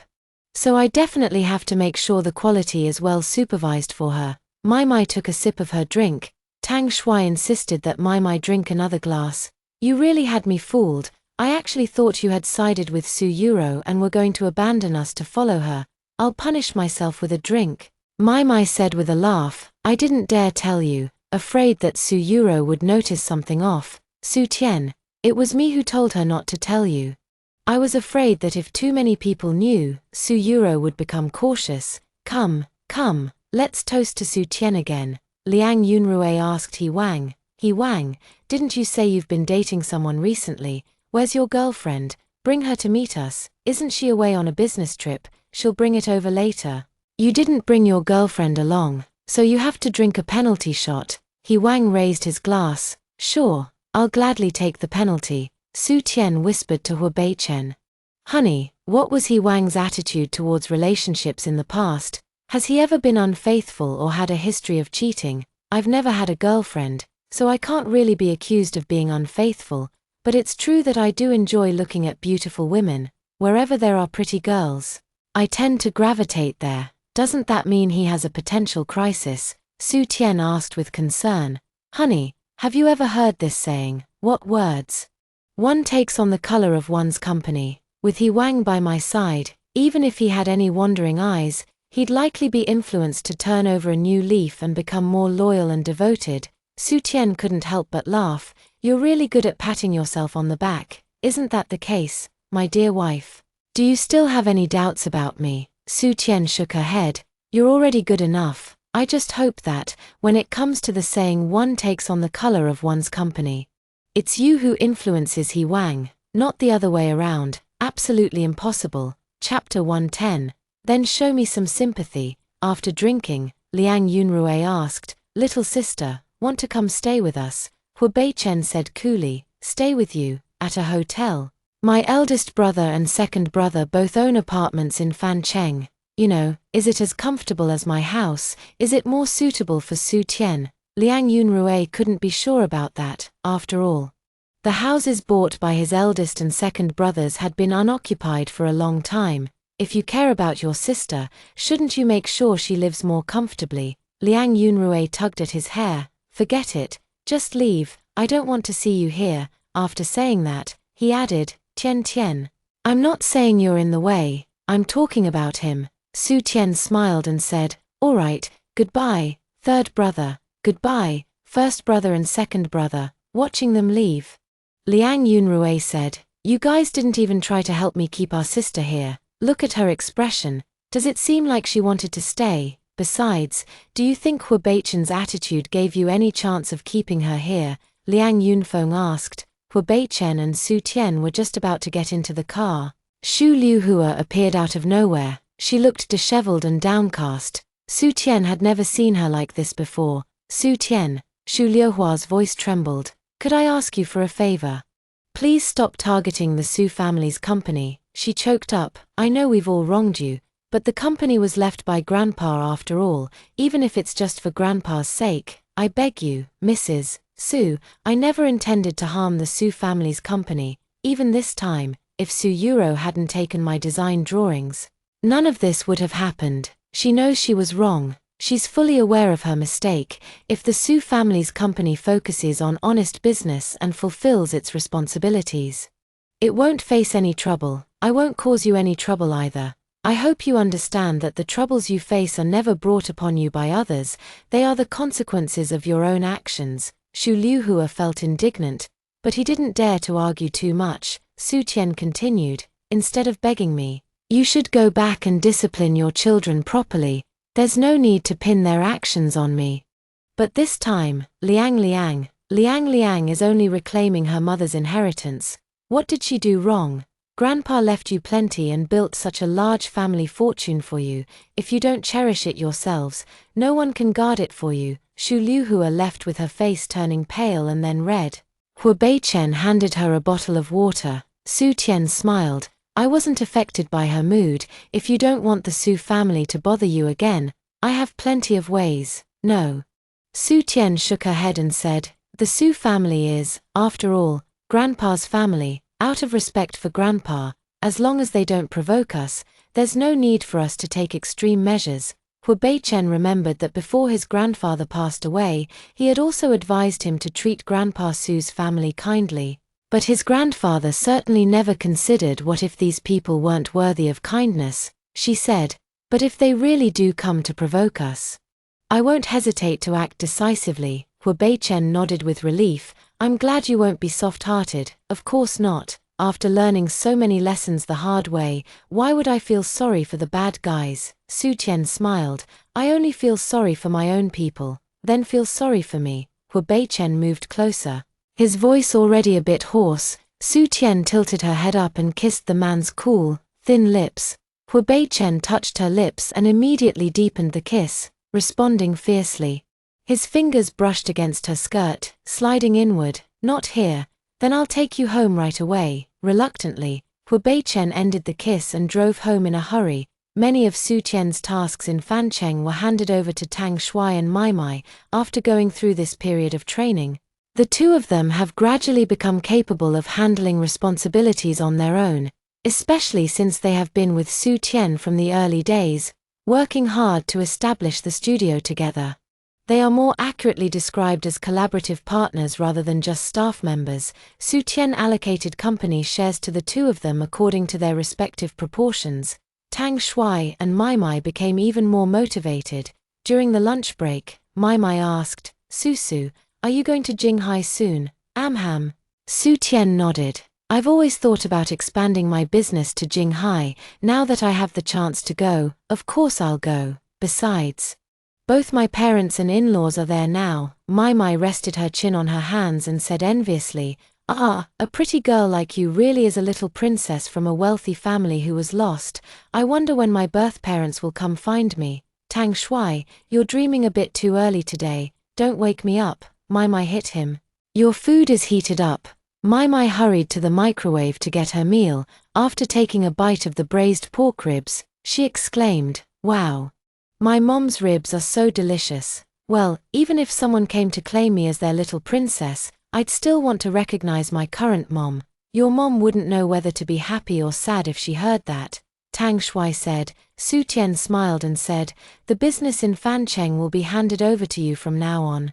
Let's keep in touch at all times. Definitely, we'll make it bigger and stronger, and achieve even greater success. Mai and Tang Shuai said in unison. By the way, Su, when the time comes for your wedding, you must invite us to the celebration. Absolutely. You two better start preparing the red envelopes. Lu Ting was reluctant. Leaving for Jinghai so soon, I thought you were supposed to stay in Fancheng for 2 more years to oversee the business. Mai and Tang Shuai are both capable of handling things. There's no need for me to keep managing everything. I'm really going to miss you. As if you spend any less time in Jinghai, Su Tian laughed. Fang Lan's work is mostly in Jinghai anyway. You can come find me anytime. After saying that, she laughed again. Could He Wang possibly stay in Fancheng? In every aspect, the place you'll be spending most of your time in the future is Jinghai, Lu Ting said. As for He Wang and me, it's still hard to say. His family is in Jinghai. Although they can't compare to the Liang or Hua families, they're still quite an intimidating household. Do you think I can handle it? You've managed so many difficult clients and demanding tasks at Fanglan. Handling the He family's affairs should be child's play for you. Actually, I'm not even sure whether he's serious or just playing around. That night, we had too much to drink, and that's how we ended up in bed. Lu Ting couldn't help but share the same concern that Su Tian had before. A man from such a family, a relationship that started ambiguously, how much of it is genuine, and how much is pretense? After thinking it over seriously, Su Tian said, since it has already begun, let's give him and myself a chance. Chapter 111. He has no mother, Su Tian added. When you weren't around, I saw Wang mention you, and he smiled so gently and brightly. I've seen a similar smile on Hua Beichen's face before. Lu Ting blushed shyly. Really, of course it's true. What would I gain from lying to you? Back in Jinghai, Su Tian followed Hua Beichen to his bachelor apartment. It's called a bachelor apartment, but that's just a name he gave it. In reality, the area exceeds 300 square meters, much larger than the house in Fancheng. After returning, Su Tian's energy was immediately taken up by Xu Shui and Qin Feng, leaving no time for work. Xu Shui and Qin Feng had already started preparing for their wedding. Two people, each more energetic than the other, were looking at jewelry, wedding items, and various supplies. After looking, they pulled Su Tian over to take a look as well. Sitting on the sofa in the Hua family's old residence, Su Tian watched as various items were brought in one after another like a flowing stream. Qin Feng smiled and said to her, "These are wedding supplies. See which ones you like." "I like all of them, Mom. Why don't you decide?" "It still depends on what you like. I can't make all the decisions. Marriage is a once-in-a-lifetime event, and everything should be done in the best way possible. Otherwise, there might be regrets." After Su Tian finished picking out the items, she was called back home by Xu Shui to look at jewelry. Xu Shui had ordered many rare and precious pieces of jewelry, all reserved for Su Tian, but let her choose the style she likes. While Su Tian was looking, Xu Shui said, "Are you hungry, baby?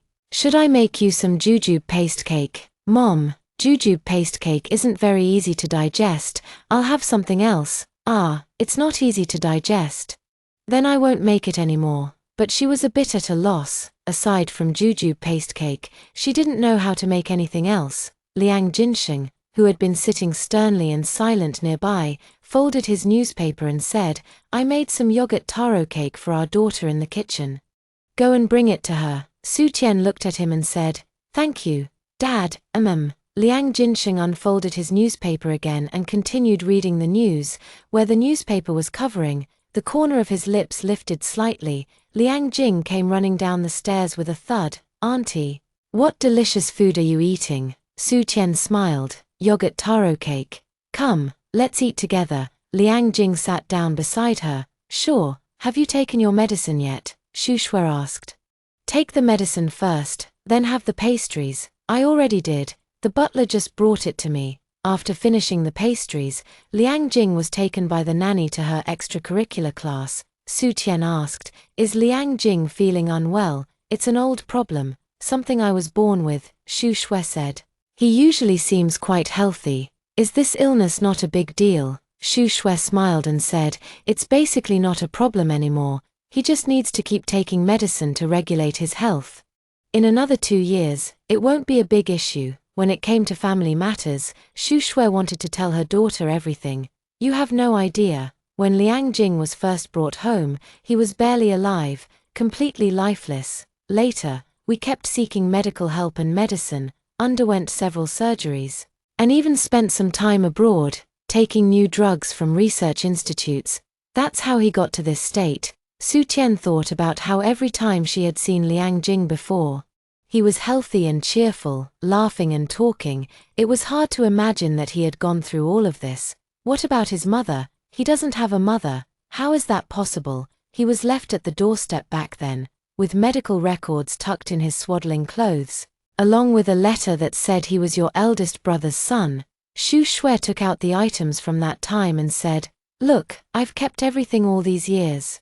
Su Tian glanced at them and noticed the medical records indicated a rare disease, the kind that's very difficult to treat. If it weren't for the Liang family's financial resources and the manpower and effort they invested, such a condition would have been impossible to manage for an ordinary child. "So, does Big Brother not know who his mother is either?" "He doesn't know. Your big brother takes after your dad, always serious and aloof. He never had any female friends around.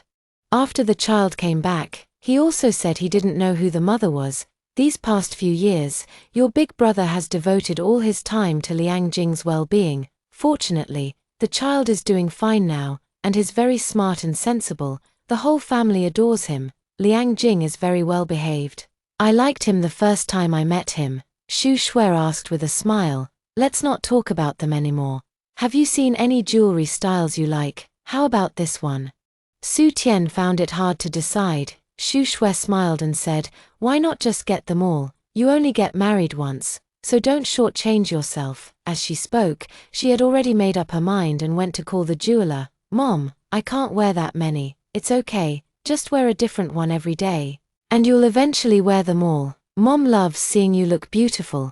On the day Su Tian went to try on her wedding dress, her 3 older brothers accompanied her.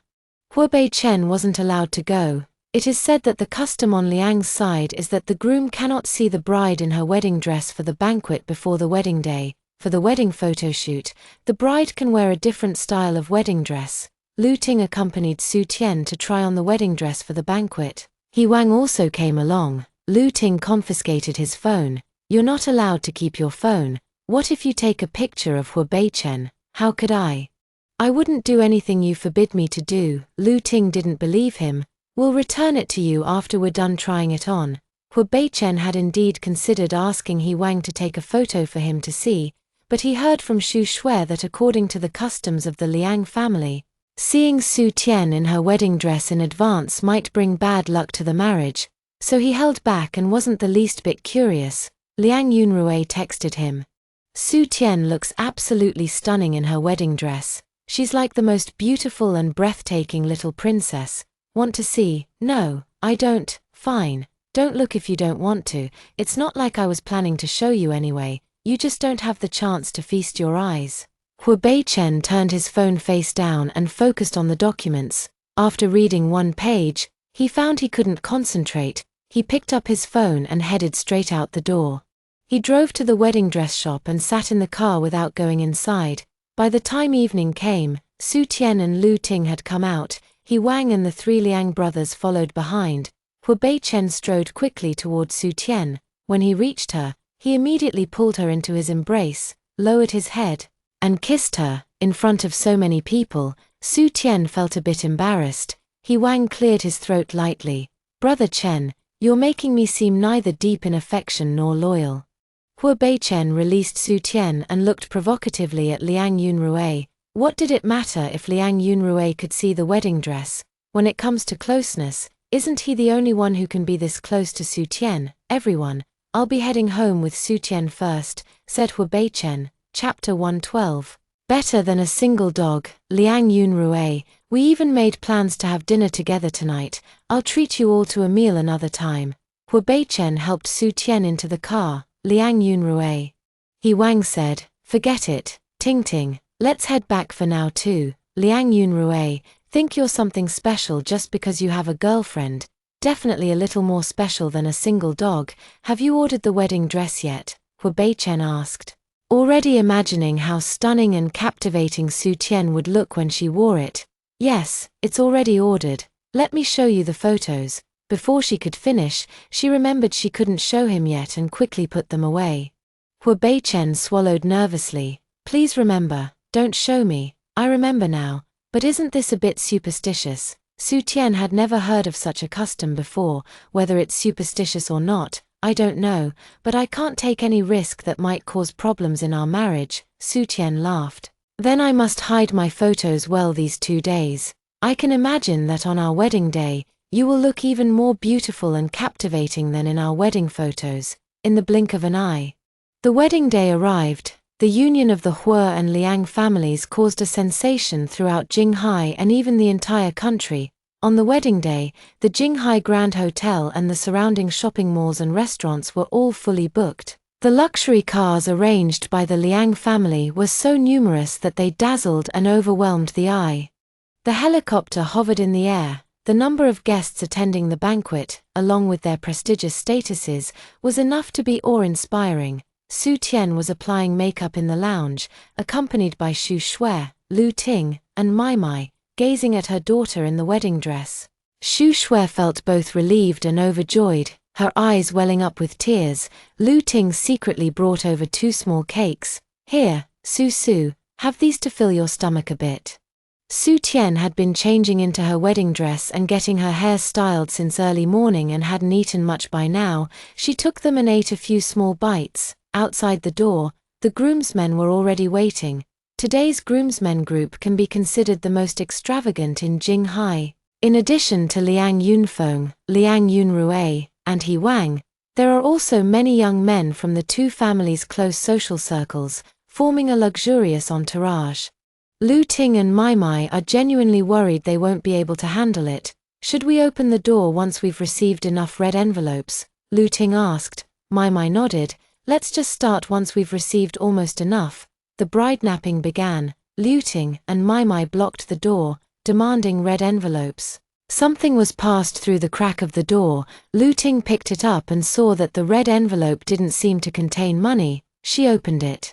And inside were sparkling diamonds of various sizes. Immediately, another red envelope was handed in. Mai Mai glanced inside and saw 2 luxury car keys. One after another, more red envelopes were passed in, each containing a dazzling array of items: property deeds, stock certificates, jewelry, luxury watches. Lu Ting and Mai Mai exchanged a look and said to Su Tian, "There's no way around it. Money really can win people over. We've been corrupted. Should we really open the door?" Su Tian smiled with curved eyes. "Open it." The door opened, and the groomsmen ushered Hu Beichen inside. The man stood tall and straight, with deep-set eyes and a high-nose bridge. The custom-made groom's attire enhanced his imposing presence, as if the god of beauty had descended. Su Tian smiled at him. It reminded Hu Beichen of the day he first saw her. A single glance was enough to capture his heart, making him willingly fall and forever submit to her gentleness. He stepped forward, knelt on one knee, and gently put on her shoes. The wedding proceeded as usual. Amid the soothing and joyful rhythm of the music, Hu Beichen walked out hand in hand with Su Tian. Both of them possessed striking good looks, and the entire venue was filled with warm laughter and heartfelt blessings. Happiness welled up in Su Tian's heart. After the wedding ceremony, Hu Beichen accompanied her to change into her toast dress and a pair of comfortable flat shoes. Preparing to make rounds to toast at each table, Liang Jing is the flower boy today, wearing a very handsome little suit. As soon as the wedding ended, Su Tian asked Liang Yunrui to take him to eat first, so as not to affect his health. During the meal, Liang Jing didn't see Liang Yunche and asked, "Where's my dad?" "Maybe he went to the restroom," Liang Yunrui said without paying much attention. In an empty room of the hotel, Liang Yunche sat on a chair, legs crossed.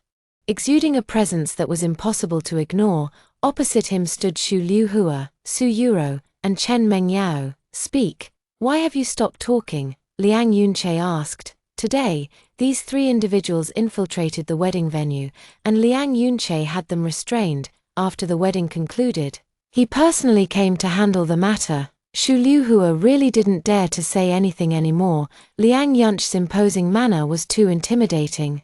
She and Su Yuro had specifically come to the wedding venue after hearing about Hu Beichen's identity. They intended to cause a scene at the wedding, because the wedding that had been arranged by Old Master Hua and Old Master Su back in the day was between Hu Beichen and a girl from the Su family. Initially, they thought Hu Beichen was a poor man and were eager to avoid any association with him, but now that they know his identity, how could Xu Liuhua and Su Yuro just let this opportunity slip away? They came to make a scene, knowing they probably couldn't win, but they still hoped to gain at least some benefit. Little did they know that as soon as they showed up, they were taken here by Liang Yunche's people and detained for over 3 hours. Xu Liuhua immediately said, "We won't cause any more trouble. Please let us go. We were blinded by greed and only thought to demand an explanation for the marriage arrangement the old master had set." Beside them, Chen Mengyao couldn't help but curl her lips in disdain. This Su family really had no shame, always flattering the powerful and looking down on the weak. Not causing trouble is fine. "I heard the Su family's clothing company is about to go bankrupt." "Yes, our Su family is now, so we beg you to let us go," Liang Yunche asked Chen Mengyao in a calm tone. "Why did you come along?" "I was forced by my mom and my eldest sister to come along, saying that having one more person would make things livelier. But I know, if they really wanted to make things livelier, why not let Su Jie come? They always protect their son, leaving the daughter to step forward. And when there are benefits in the future, they'll give them to the son." Chen Mengyao, "From now on, Everything in the Su family will be under your control, Liang Yunche declared. Xu Liuhua and Su Yuru were shocked, but they both knew they couldn't resist. After the last incident, the Su family suffered a heavy blow and is on the verge of bankruptcy. Chen Mengyao was shocked. She might not have the ability to do that, Liang Yunche said. Don't you have a cousin named Jiang Yuheng? He is the grandson of Old Master Su. Jiang Yuheng will cooperate with you to jointly manage the Su family and handle various matters of the Su family's clothing company. If Xu Liuhua and Su Yoru cause trouble for you, you can come to me anytime. Don't bother Su Tian. Chen Mengyao nodded emphatically. Okay, I will definitely live up to your expectations. Chapter 113. You're biased toward him, anyway. Chen Mengyao is completely disappointed with this patriarchal family, but to let her take charge, she would have to set everything right. She didn't understand, but Jiang Yuheng did, especially with this man backing her up. Although Chen Mengyao hadn't had much formal education, she understood why this man was doing this. He is only doing it for the sake of Old Master Su, or, to be more precise, for the sake of Su Tian. Old Master Su is the only one in the entire Su family who treats Su Tian well, no matter what happens.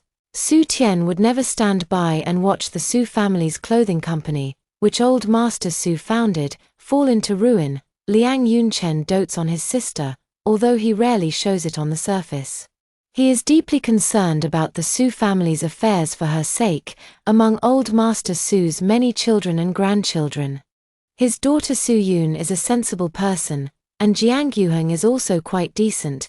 They both have a fairly good relationship with Su Tian, so Liang Yunche made such an arrangement, letting Jiang Yuheng and Chen Mengyao manage the company to preserve the legacy of Old Master Su.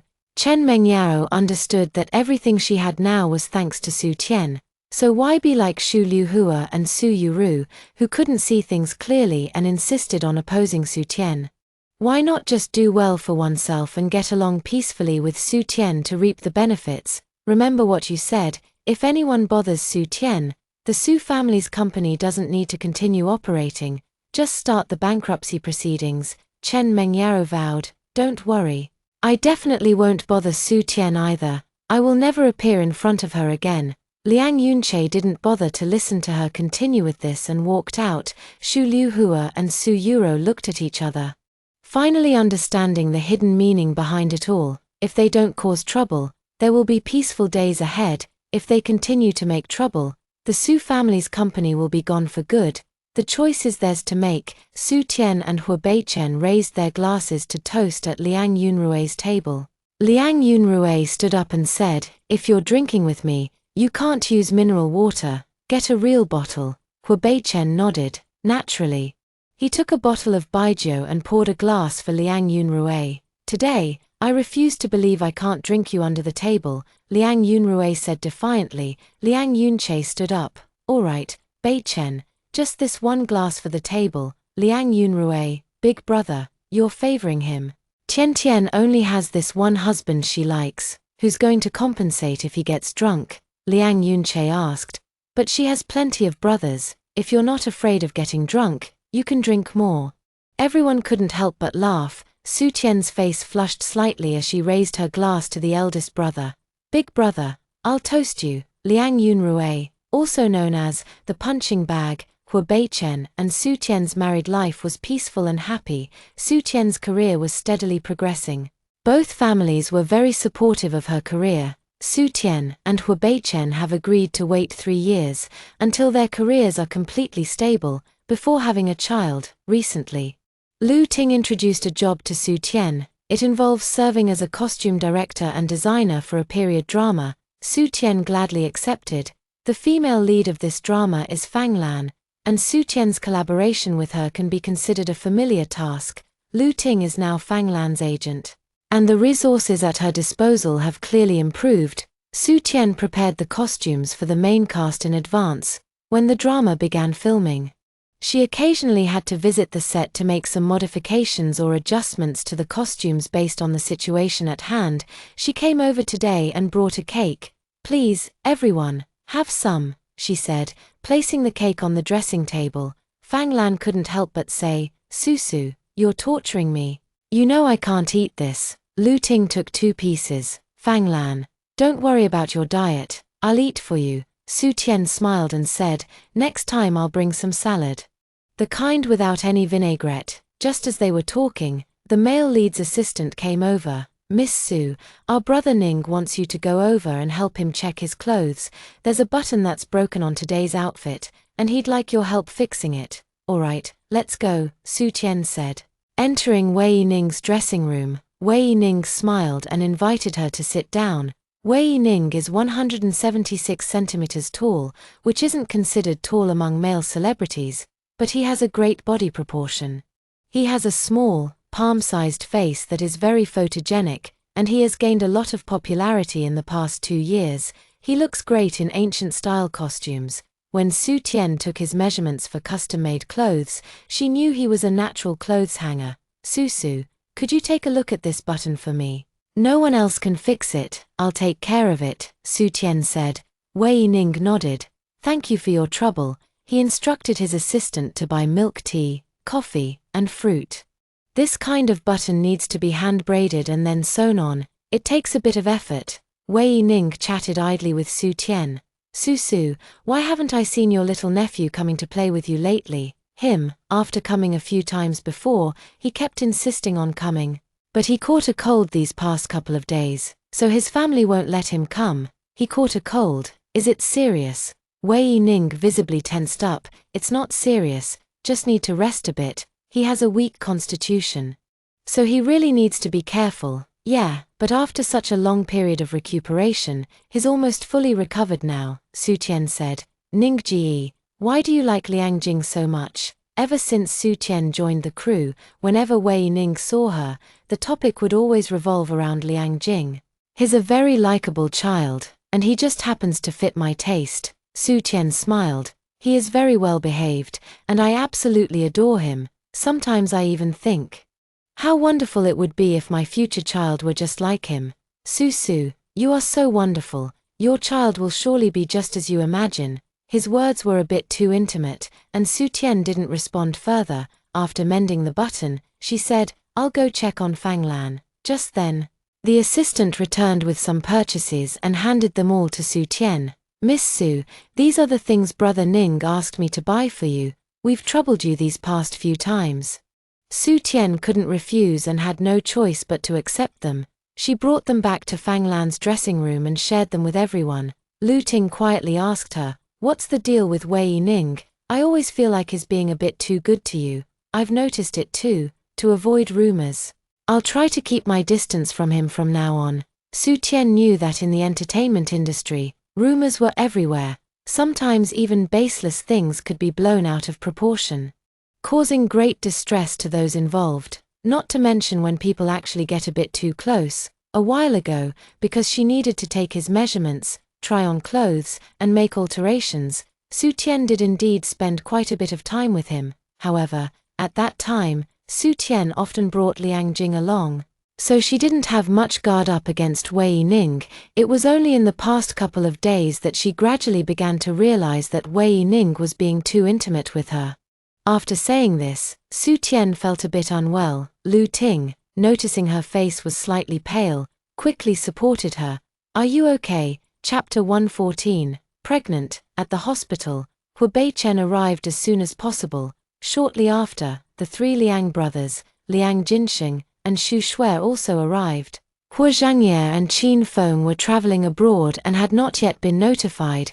Hu Beichen looked at the doctor with a grave expression and asked, So, what exactly is wrong with my wife? Congratulations, Mr. Hu. Mrs. Hu is pregnant. It's already been 2 months. Hu Beichen was both shocked and overjoyed. She's pregnant, Xu Shui said happily. This is truly wonderful. Our family is going to have another child. Liang Yunrui, so, I'm going to be an uncle, sweetie, have a daughter. That brat Liang Jing is always giving me a hard time. A daughter would surely be well behaved. I'll take care of playing with her. Liang Yunfeng also smiled. A daughter is wonderful. Our family is lacking a girl. Su Tian smiled, pursing her lips. What if it's a son? Would you not like him then? If it's a nephew, we'll manage, Liang Yunrui said. After all, it's you who gave birth to him. the doctor laughed. It's actually twins, so Mrs. Hu will need to have more prenatal checkups than mothers carrying a single baby. At this moment, everyone was even more surprised. Xu Shui, however, looked at her daughter with a heart full of tenderness. Giving birth is already difficult enough. How much more suffering must it be to have twins? But seeing the joy on her daughter's face, Xu Shui couldn't help but feel happy for her, since she was going to have children anyway. Having 2 babies at once might just be a stroke of luck. Back at home, Hu Beichen carefully caressed Su Tian's belly. It's hard to imagine that such a flat belly already holds 2 little treasures. During the meal, he scooped Su Tian up and carried her to the dining table. There's no need to be so careful, I can still jump and run around now. Su Tian slipped out of his arms and was about to jump. Hu Beichen held her down firmly, his voice full of tension. Slow down. He carefully placed Su Tian into the chair. The doctor said the first 3 months are the critical period, so you must take good care of yourself. Su Tian also recalled the doctor's advice and nodded. She said, "But I remember. We've always used contraception. Why did I get pregnant?" Hu Beichen had also briefly thought about this question before, however, he quickly came to terms with it. No measure is 100% effective. Now that we have a child, it means our fate with this child has arrived. I think so too. Su Tian stopped dwelling on the issue. Hu Beichen placed the nourishing soup in front of her. Liang residence. Su Tian sat on the sofa, eating the peach gum that Aunt Zhong had prepared. Xu Shui said, "I already told you I'd come to see you. Why did you go out of your way to come over? The first 3 months are crucial for recovery." "It's fine, Mom, I'm doing really well. It's too much trouble for you to bring me food every day." "No trouble at all, not the slightest bit of trouble." Xu Shui asked, "Honey, didn't you say before that we shouldn't have a child in the next 2 years? Why are you thinking about it again now?" "We've always been taking precautions and didn't plan on it intentionally. Maybe the measures failed," Su Tian told her mother openly. Xu Shui said, "I see, since you're already pregnant, it's better to have the baby early. You'll still have time to focus on your career later." Liang Jing ran down the stairs, as usual, heading straight to Su Tian's side. But today, halfway down, he suddenly stopped, then tiptoed forward cautiously. Su Tian couldn't help but laugh. Liang Jing was just too adorable. "Auntie, am I going to have a little brother or sister?" "Right, great. I'll treat them to the shrimp dumplings I made later." Su Tian thought of the taste of the shrimp dumplings he made and couldn't help but laugh even more joyfully. "Can I touch them?" Su Tian nodded. Her belly wasn't very noticeable yet. Only a very slight bulge. Liang Jing carefully touched it, marveling at how such a small belly could hold 2 little ones.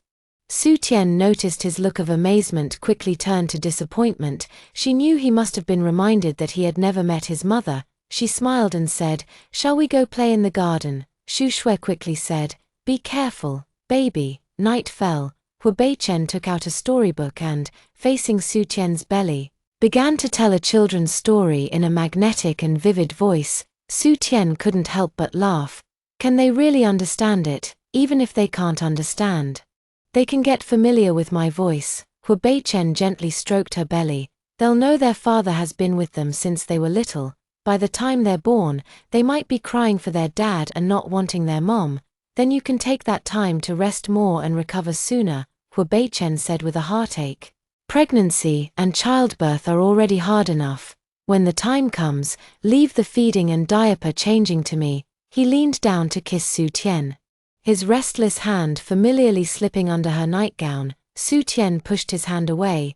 "There's a baby. The doctor said that after the 3-month critical period, it's very safe now." Hu Beichen had been restraining himself for a long time. The water bill at home inevitably skyrocketed. However, in the end, he exercised extreme restraint. Although he was mischievous, he didn't dare to trouble Su Tian too much. Su Tian woke up late the next day, after she became pregnant. She became very sleepy. She yawned and finished washing up.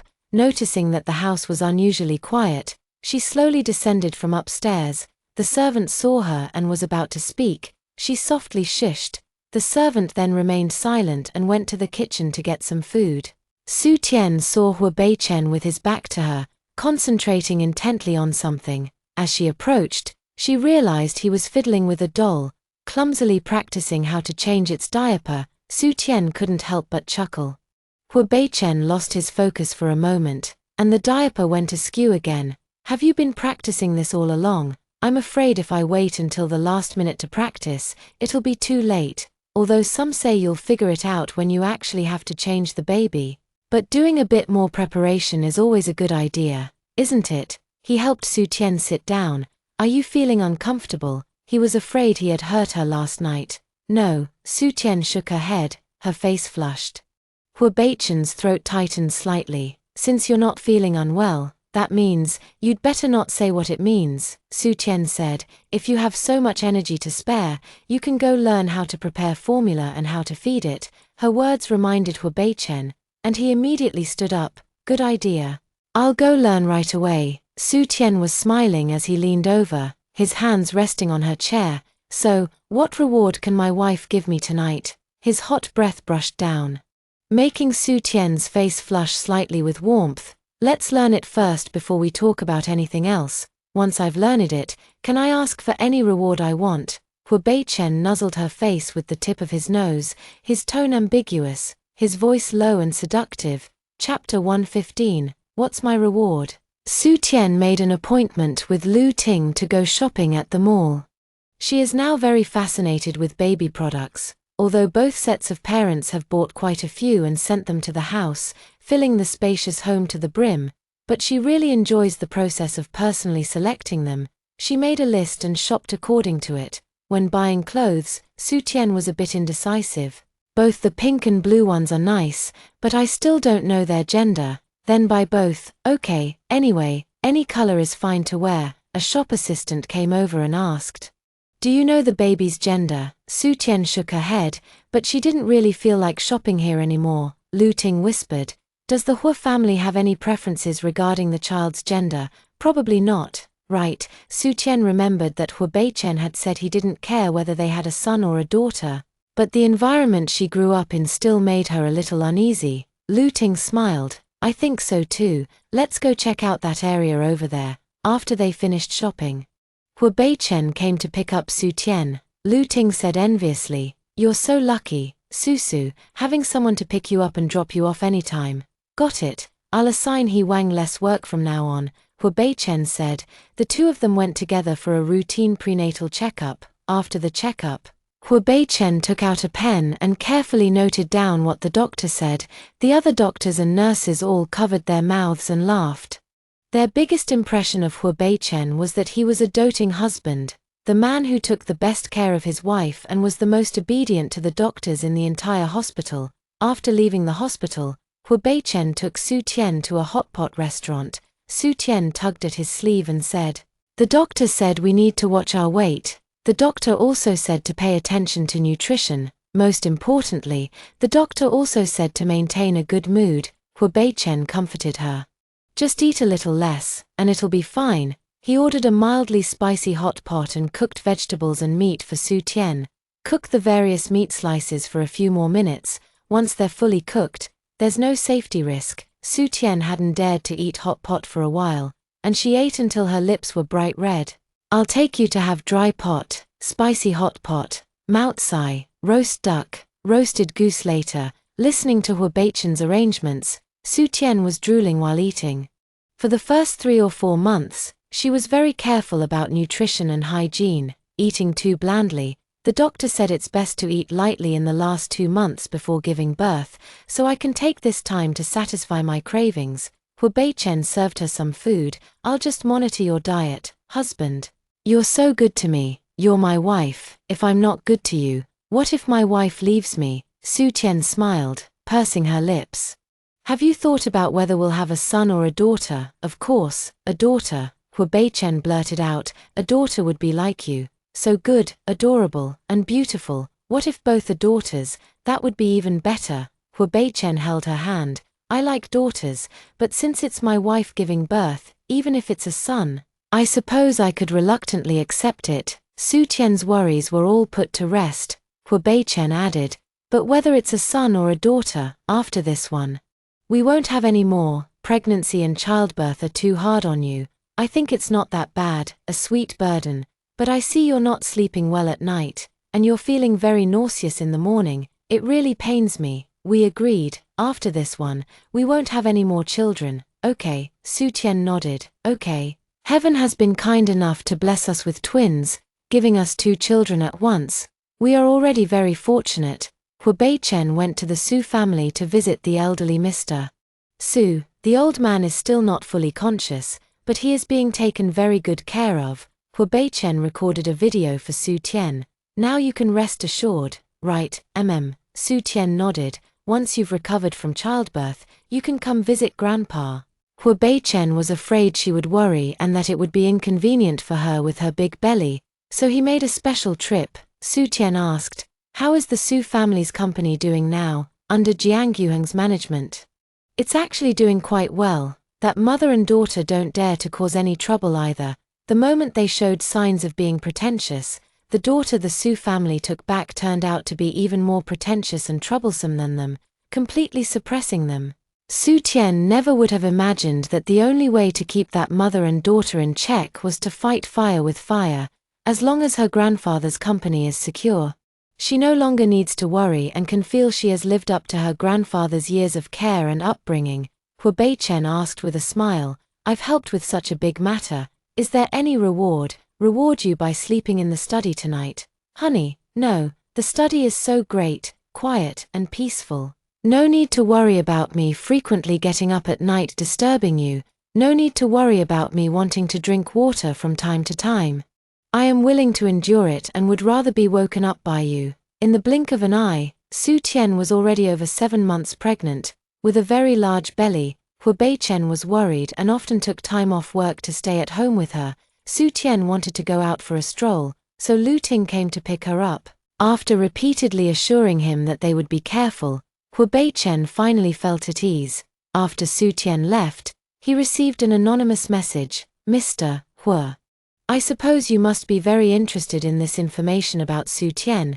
He frowned slightly and opened the message. It was a few videos showing Su Tian with Liang Jing on the film set. At noon, she and Liang Jing were taking a nap in the lounge. The video, which had been perfectly normal, suddenly changed its tone as Wei Yining's figure appeared at the lounge entrance. He secretly entered the lounge. About 10 or 20 minutes later, he emerged with a flushed face and a very unnatural expression. Several videos all show the same situation. Immediately after, another anonymous message came in. "Does Master Hu think Su Tian's child is his or Wei Yining's?" Hu Beichen's face suddenly changed. Who dares to be so bold as to drive a wedge between him and Su Tian? Hu Beichen hadn't had time to check the source of this information when Liang Yunch's call came through. "Did you receive some video, big brother?" "What do you mean by that?" "I received it," Liang Yunche said. "Let's meet." Half an hour later, in a private room of an exclusive club, 4 men sat together with grave expressions. Liang Yunfeng and Liang Yunrui had also arrived. Because both of them also received the same video and message, Liang Yunrui was the first to speak up. "Impossible, absolutely impossible.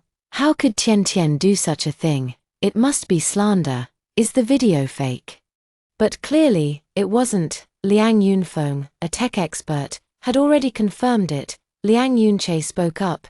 Tian Tian would absolutely never do such a thing, especially with Liang Jing around, but Wei Yining's expression and his actions, he definitely had ill intentions. "You mean Wei Yining did something in secret?" Liang Yunrui asked. "There's also a video," Liang Yunche said. Only then did everyone notice that another video had been received on the phone. In the video, Weining used a calming incense. It was lit at the entrance of the lounge. Chapter 116. The child isn't Hu Beichen's.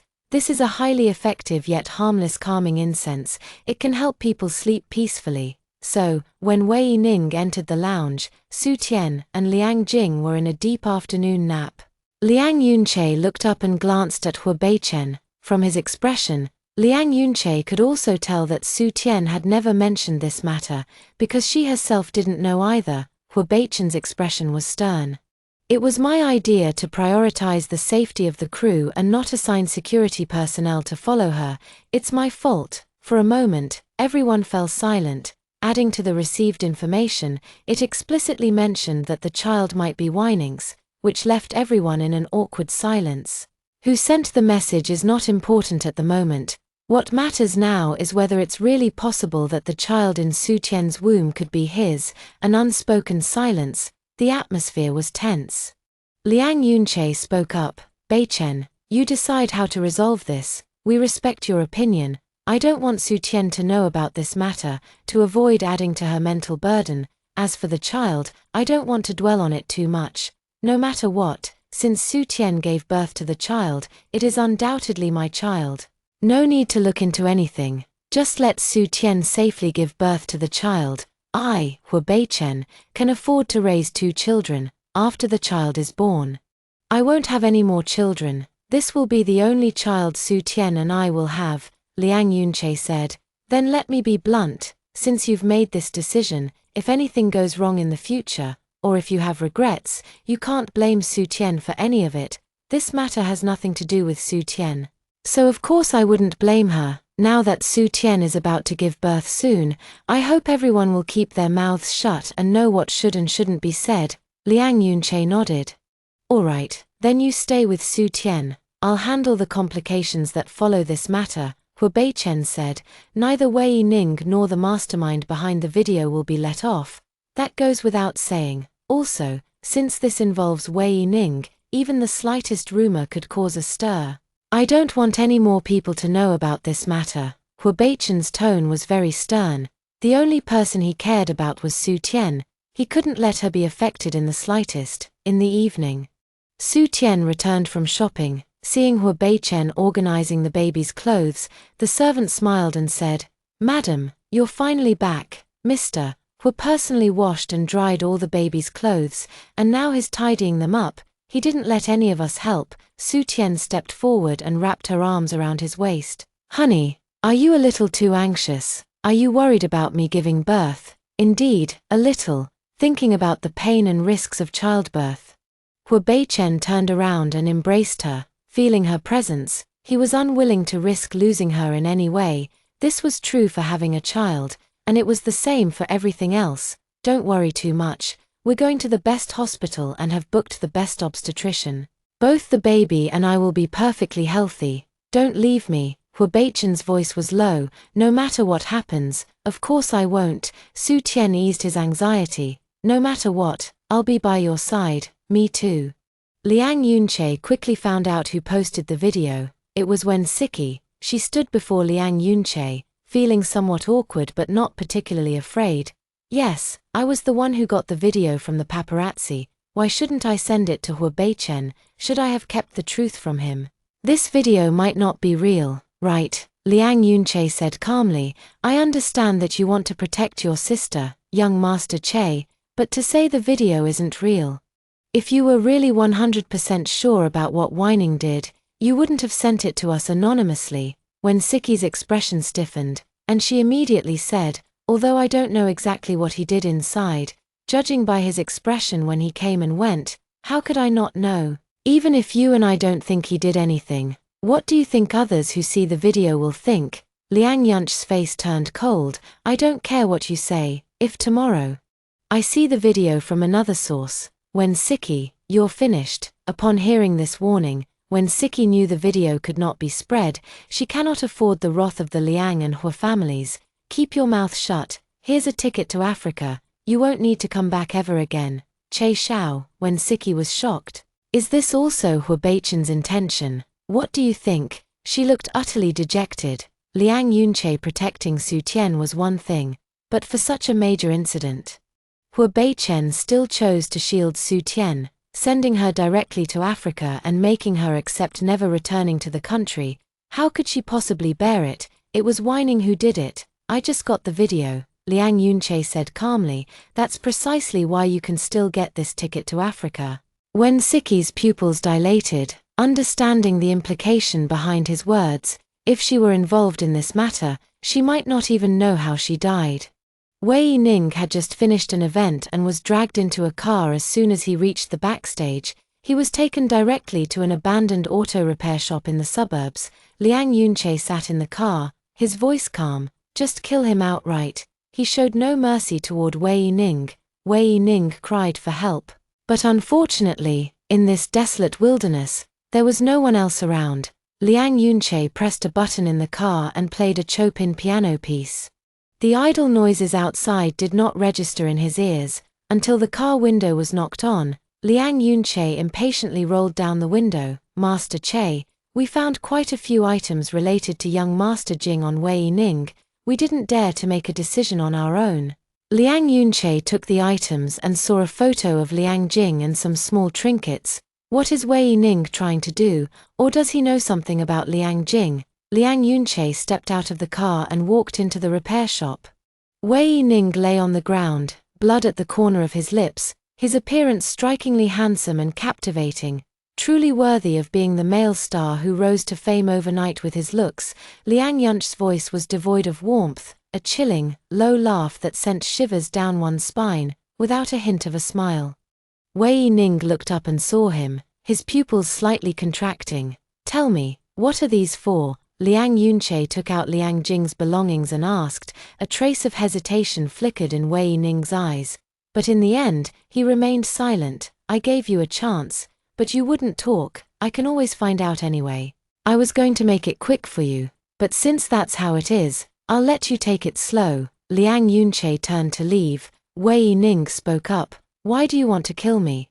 Don't you have any idea what you've done? I don't know what I did, young Master Che. Let me die with a clear conscience. Liang Yunche turned around and kicked him. Wei Ning said, Is Liang Jing's body completely recovered? Chapter 117. Disguised as a man. This time, Liang Yunche forcibly held back. How do you know? Liang Yunche said. You want to die with clarity, but I certainly won't grant you that wish. He tilted his head, and the people guarding the surroundings closed in. Holding various cruel instruments of torture, Wei Ning shrank back in fear, as if having made a firm decision. He spoke again. I shouldn't have given birth to Liang Jing, but I had no other choice. If this can make you feel better, do as you please. After saying this, he closed his eyes and clenched his fists tightly. Liang Yunche paused in his steps, his eyes shifting rapidly with emotion. He pushed through the crowd, rushed over, and grabbed Wei Ning by the collar. What did you say? You said you gave birth to Liang Jing, otherwise, you found me, wanting my life. Isn't it because of this? It doesn't matter anymore.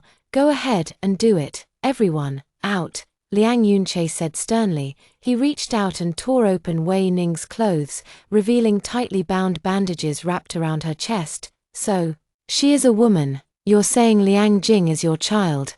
Wei Ning was also puzzled by his attitude. Isn't this exactly why you want to kill me? I can't hide it anymore. I accept my fate. You're a woman. I am a woman. Wei Ning lowered her head. Liang Yunche suddenly laughed in disbelief. You lit the calming incense and went to Su Tian and Liang Jing's lounge for what? I just wanted to see Liang Jing and spend a little more time with him. I know I was wrong. Facing death, Wei Ning had nothing left to hide. She whispered, Young Master Che, I'm sorry. I don't know why I ended up in your room back then. Later, I found out I was pregnant. The doctor said if I had an abortion, I would die, so I had no choice but to give birth to Liang Jing. But he was born with a rare and severe illness. The doctor said that even with all the money in the world, there is no medicine available for it yet, unless I go to the United States and find a top medical research institute. Relying on connections to get the medication for treatment, how could I possibly have that kind of capability? There was no other way. So I had to take him to the Liang family's doorstep. I knew that if the Liang family were willing to intervene, there would still be a glimmer of hope for the child. This is the truth about the child who appeared at the Liang family's doorstep 5 years ago, carrying medical records. Liang Yunche's voice was cold. You sure know how to hide. How long had he been searching for her based on Liang Jing's medical records? Yet she was active right under his nose. I'm not trying to hide. It's just too hard for a woman to make it in this circle. I want to earn more money, and I want to get closer to Liang Jing. Coincidentally, I had a friend from the orphanage who passed away from illness, and he gave his identity to me. I've been using his name, Wei Ning, ever since. If he had money back then, or if I had money, he could have been cured. So I want to earn more money. In this world, having more money is never a bad thing. Wei Ning said in a low voice. Listening to her reminisce about her friend, Liang Yunch's voice grew even colder. Since you miss Liang Jing, why be so secretive? What would happen if you just came to see him openly? I don't dare. Wei Ning lowered her eyes. She feared the power of the Liang family. Without asking Liang Yunch's opinion, she kept Liang Jing, and she was afraid. Sleeping with Liang Yunche, she was also afraid. Going to their home, she was even more afraid of bringing shame to Liang Jing's identity. No one knew how happy Wei Ning was when Su Tian brought Liang Jing to the film set back then. She tried every possible way to get in touch with Su Tian, asking for any little detail about Liang Jing. Liang Jing was very attached to Su Tian, so she had little time to interact with him privately. She really wanted to hug Liang Jing, just like 5 years ago, holding the little one in her arms. There was nothing she could do, so she spent a fortune on calming incense with no side effects and used it in the room where Su Tian and Liang Jing took their naps. She also secretly tampered with the door lock, creating a flaw that only she could exploit, and sneaked in while they were asleep. She just wanted to get a good look at Liang Jing and give him a hug. Every time she had even a brief moment of contact with Liang Jing, it filled her with immense happiness and satisfaction. Liang Yunche understood her thoughts. A profound depth flickered in his cold, deep eyes. Want to see Liang Jing? Wei Ning suddenly looked up, gazing at him with hope. Please me. And I'll give you a chance. Cold, indifferent words escaped the man's lips. Wei Ning didn't immediately understand what it meant to please him. After a moment, she understood. Liang Yunche turned and walked out. Wei Ning hesitated for a moment, then followed his steps and got into the car. In the hotel, after washing up, Wei Ning revealed her originally beautiful and delicate appearance. With her short hair, voice, height, and makeup, she could easily pass as a handsome male artist on a daily basis.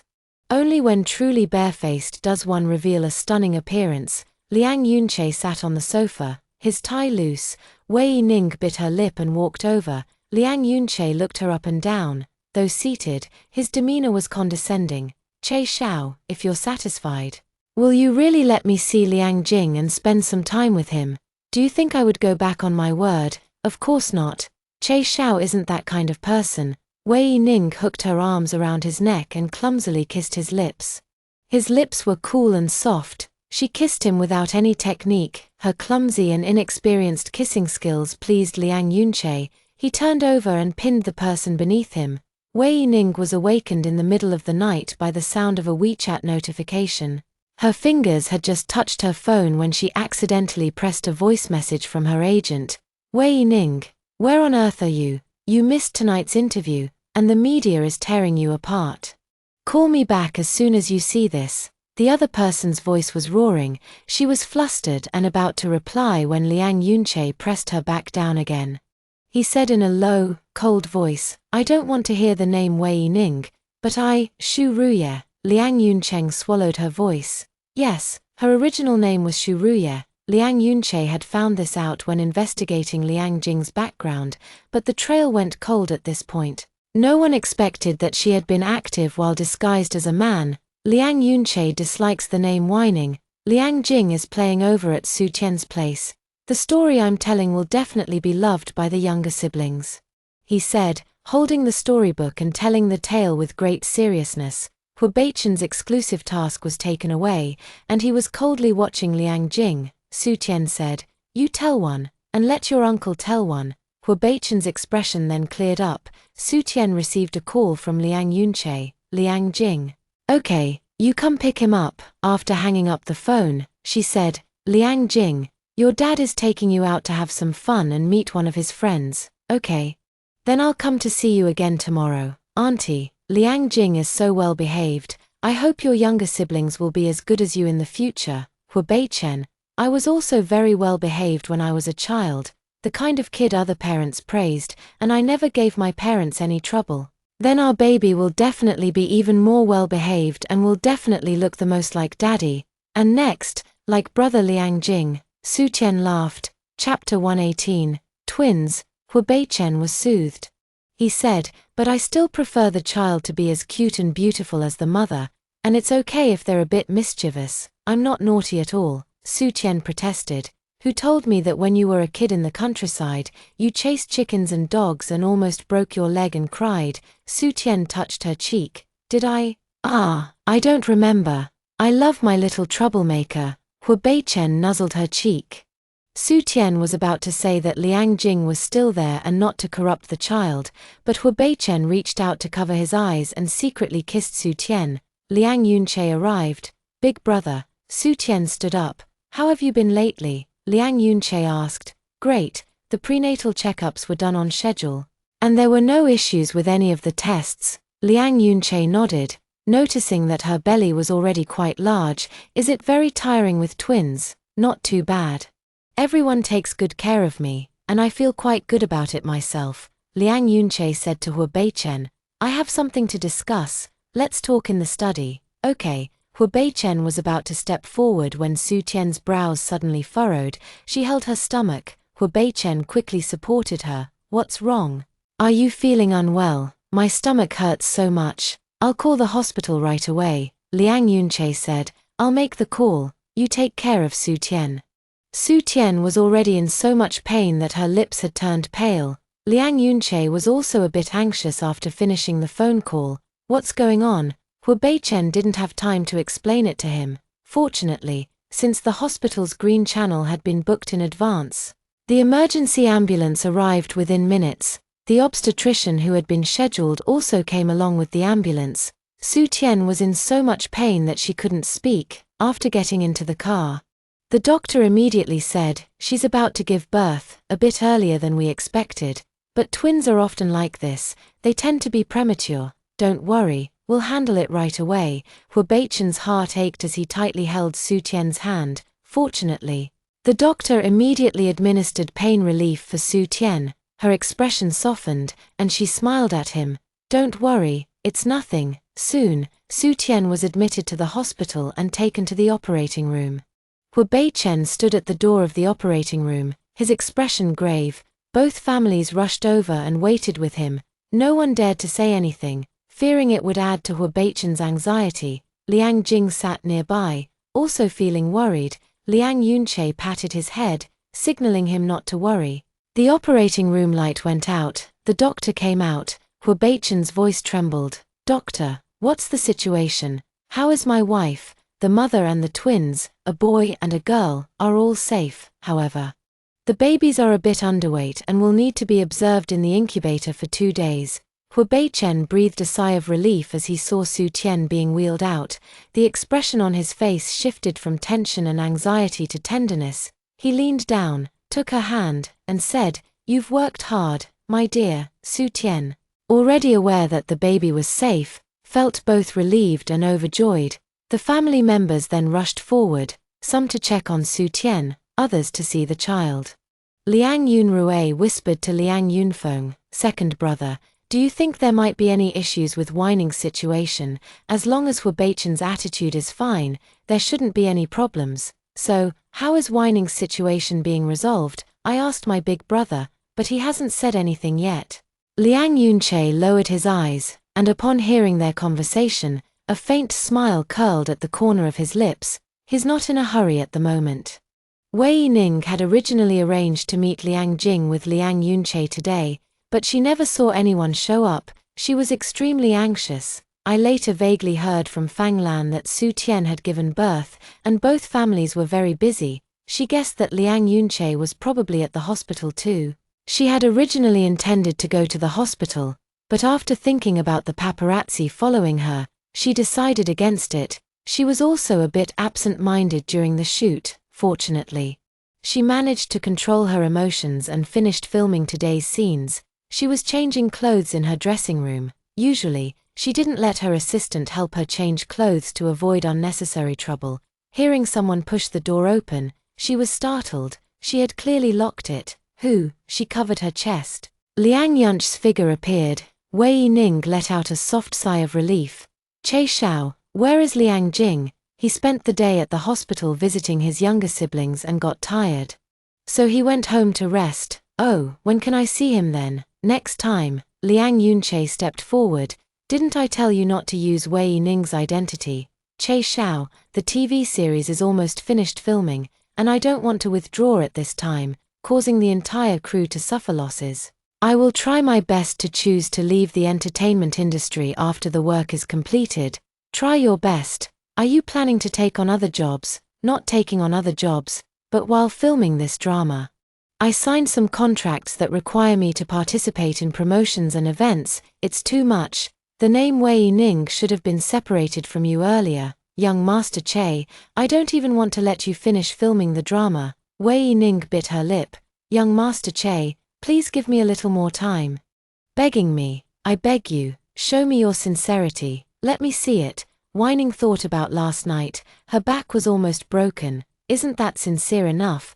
But she couldn't argue back, so she stepped forward, wrapped her arms around his neck, and kissed his lips. Liang Yunche took the initiative, biting her lips and pinning her firmly against the vanity table. Che Xiao, can we not do it here? Wei Ning really felt like she was going to die, but I like it. What should I do, Che Xiao? Make less noise, it's more useful than begging me. The baby who stayed in the incubator for 2 days has noticeably grown and filled out, from being wrinkled to becoming rosy. Xu Shui held the baby to show Su Tian. Look, baby, it looks like you when you were little. Liang Yunrui shook his head. Not as pretty as my sister was when she was little. Su Tian was amused by them. But he looks just like Bei Chen too.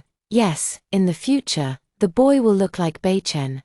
And the girl will look like you. They'll be so beautiful. Xu Shui said happily. Qin Feng said, in the future, the two of us will take turns taking care of them. In the Hua family garden, their grandfather has already prepared the swing and the small swimming pool these past few days. Just waiting for the 2 little ones to come back. Great, we'll take turns, 1 month at each place. Xu Shui agreed. It's been a month. That's too long, Qin Feng said. How about 7 days? Hua Beichen held the child in his arms. I'll take care of him myself. You don't need to worry. Oh, Tian Tian needs to rest. Let us take care of it. Xu Shui didn't have the chance to raise Su Tian herself, and she always felt a sense of regret. She does need to rest. But I'm fine, Hua Beichen said. You're welcome to come visit the child. He wanted to personally accompany the child as they grew up. Although it somewhat affects their time as a couple, he tries his best to coordinate. This is something he, as a husband and father, should do. Chapter 119. What kind of mom do you like? Qin Feng laughed and said, alright, but make sure you don't tire out Tian Tian. Women, if they don't rest well after childbirth, it can affect them for a lifetime. I'll be careful, Hua Beichen nodded. Since he said so, Xu Shui didn't press further. Call us if anything comes up. Hua Beichen nodded, skillfully changing the diapers for the 2 babies and cleaning their bottoms. Su Tian watched from the side, her eyes crinkling into a smile. Liang Yunche walked in and watched Hua Beichen coax the 2 children to sleep. He said, I need to talk to you for a moment. Hua Beichen remembered that he had something to say on the day Su Tian gave birth. He wasn't sure what he wanted to say. In the stairwell of the corridor, Liang Yunche handed Hua Beichen a cigarette. Not smoking, Liang Yunche remembered that he would be visiting Su Tian later and also put away his cigarette. Taking care of a child must be tough, right? Tired but happy, Liang Yunche curled his lips. Did you do a DNA test? Of course not, big brother. I hope you won't bring this up again in the future. The child is not Wei Ning's, Liang Yunche said. It never was, it's yours, it was originally mine. Liang Yunche smiled. Wei Ning is a girl, and she is Liang Jing's birth mother. It was originally. Hua Beichen's words were left unspoken as his mind caught up. What? I said. Wei Ning is a girl. Hua Beichen was stunned for a moment, then laughed. Liang Jing's mother. What did you do to her? Liang Yunche twirled the cigarette between his fingers, grateful that he had gotten out of the car to take a look that night. Otherwise, he would have regretted it for the rest of his life. Simply put, she slept with me many years ago, gave birth to Liang Jing, couldn't afford the medical expenses for the child, so she sent the child back to me. And then changed her name to live a life in the entertainment industry. Her purpose in entering that lounge was to spend some time with Liang Jing. With this explanation, Hua Beichen finally understood the whole story. Su Tian was discharged from the hospital soon and returned home to rest during her postpartum period. Hu Beichen hired 2 additional nannies on top of the original household staff, specifically to take care of Su Tian. A nutritionist arranges Su Tian's diet. There is also a rehabilitation therapist who helps Su Tian with light exercises to prevent any health issues. Additionally, there are 4 nannies to take care of the children. In just a few days, Su Tian has already recovered to the same condition as before she was pregnant. Her complexion was rosy, and her steps were light. As she entered the nursery, she softened her footsteps. In her line of sight, her daughter was sleeping soundly on Hu Beichen's chest, while her son slept beside them. Su Tian smiled. She didn't disturb them and walked out. The nanny said with a smile, "During this time, Mr. Hu has been taking care of the child like this, so we've actually been quite idle." Su Tian went back to her room to take a nap. When she woke up, she saw Hu Beichen by her side. He curled his lips. "The baby is getting a massage. Honey, don't overwork yourself. Make sure to rest when you have time." The doctor said that having more close contact with the baby can strengthen the bond between father and child. Hu Beichen said, pinching her chin with a smile, "In a while, my focus will shift to you, and I won't be able to pay as much attention to them." Su Tian was recovering during this period, and Hu Beichen, full of energy with no outlet, could only pass the time by taking care of the children. "You said I don't spend enough time with them. Will they not be close to me in the future?" Su Tian was a bit worried. "How could that be? You carried them for 10 months and gave birth to them. That was hard enough. A mother and child share a deep bond, so it won't happen." Su Tian thought, "That's true." Her worry was too early. When the babies were a few months old, they started recognizing people and would cry for Su Tian every day, even took over the big bed countless times. It made Hu Beichen so angry that he wanted to spank their little butts. But that was already several months later. Su Tian was busy recuperating and didn't notice that Liang Jing was visiting less often now. Since he had a meal with Wei Ning, brought along by Liang Yunche, he has been fond of going over to Wei Ning's side. When he first met Weining, he was actually willing to get close to her, but at that time, Weining was being somewhat distant, so Liang Jing didn't get too close to her. Now that he sees she's willing to be close to him and has a good relationship with his father, Liang Jing can't help but want to stick to her. After all, he doesn't have the chance to stick to Su Tian now. Hu Beichen occupies most of Su Tian's time, and the 2 little ones take up the rest of her time. Xu Shui was quite pleased to see her eldest son always taking Liang Jing out. It's good to take the child out more often. As a father, don't always focus on work. You need to take care of the child too. "I know, Mom." Taking advantage of Liang Jing going upstairs, Xu Shui said, "You're not getting any younger. Isn't it time to seriously consider finding a wife? Look at Beichen and Tiantian. They're both younger than you. I've already picked out a few candidates. If you're free this weekend, invite them out for a meal or take them for a stroll." "Mom, I already have a girl I like." "Ah. Which family's daughter is she? What's her name?" "It'll be a while before I can tell you. What's with all the mystery? Can't you just tell me now?" Liang Yunche smiled. "I said it'll be a while, and when the time comes, I'll definitely bring the person back to you. Don't worry." The next day, Liang Yunche went to work. Xu Shui quietly pulled Liang Jing aside and asked, "Does your dad have a girlfriend?" "No, he doesn't." "Then who did you go out to play with?" "Dad's friend. It's an uncle." Xu Shui was completely baffled. By all accounts, her eldest son's expression yesterday suggested he was deeply in love with that girl. How come Liang Jing often goes out to play with him? "But I've never seen anyone. It's really strange." "Yun Feng, Yun Rui, what's the deal with your big brother's girlfriend?" Liang Yunrui was in a hurry to go out. "Big brother will tell you in a few days." "Why are you so anxious?" He said that and then ran off. Liang Yunfeng also quickly went out. Because of Weining's status, how dare they speak more about what the elder brother hasn't yet mentioned? Better to keep quiet and wait patiently. Liang Jing knew that his father was bringing his girlfriend home, and he felt a bit down. He knew it was bound to happen sooner or later. But he always felt that the girlfriend his father chose wouldn't be someone he liked. If he were to say what kind of mommy he would like, he actually had an answer in his heart, but he didn't dare to say it. "I can tell Liang Jing has something on his mind." Liang Yunche played badminton with him in the evening, and after finishing a game, took him to sit by the lake. Do you have something on your mind? Dad, are you bringing your girlfriend home? Are you getting married? Don't you like it? No. It's only natural for Dad to find a girlfriend and get married. The teacher said it's normal for adults to get married. Then what are you worried about? Liang Jing lowered her head and said nothing. What kind of mommy do you like? Liang Yunche reached out and patted his head. Chapter 120.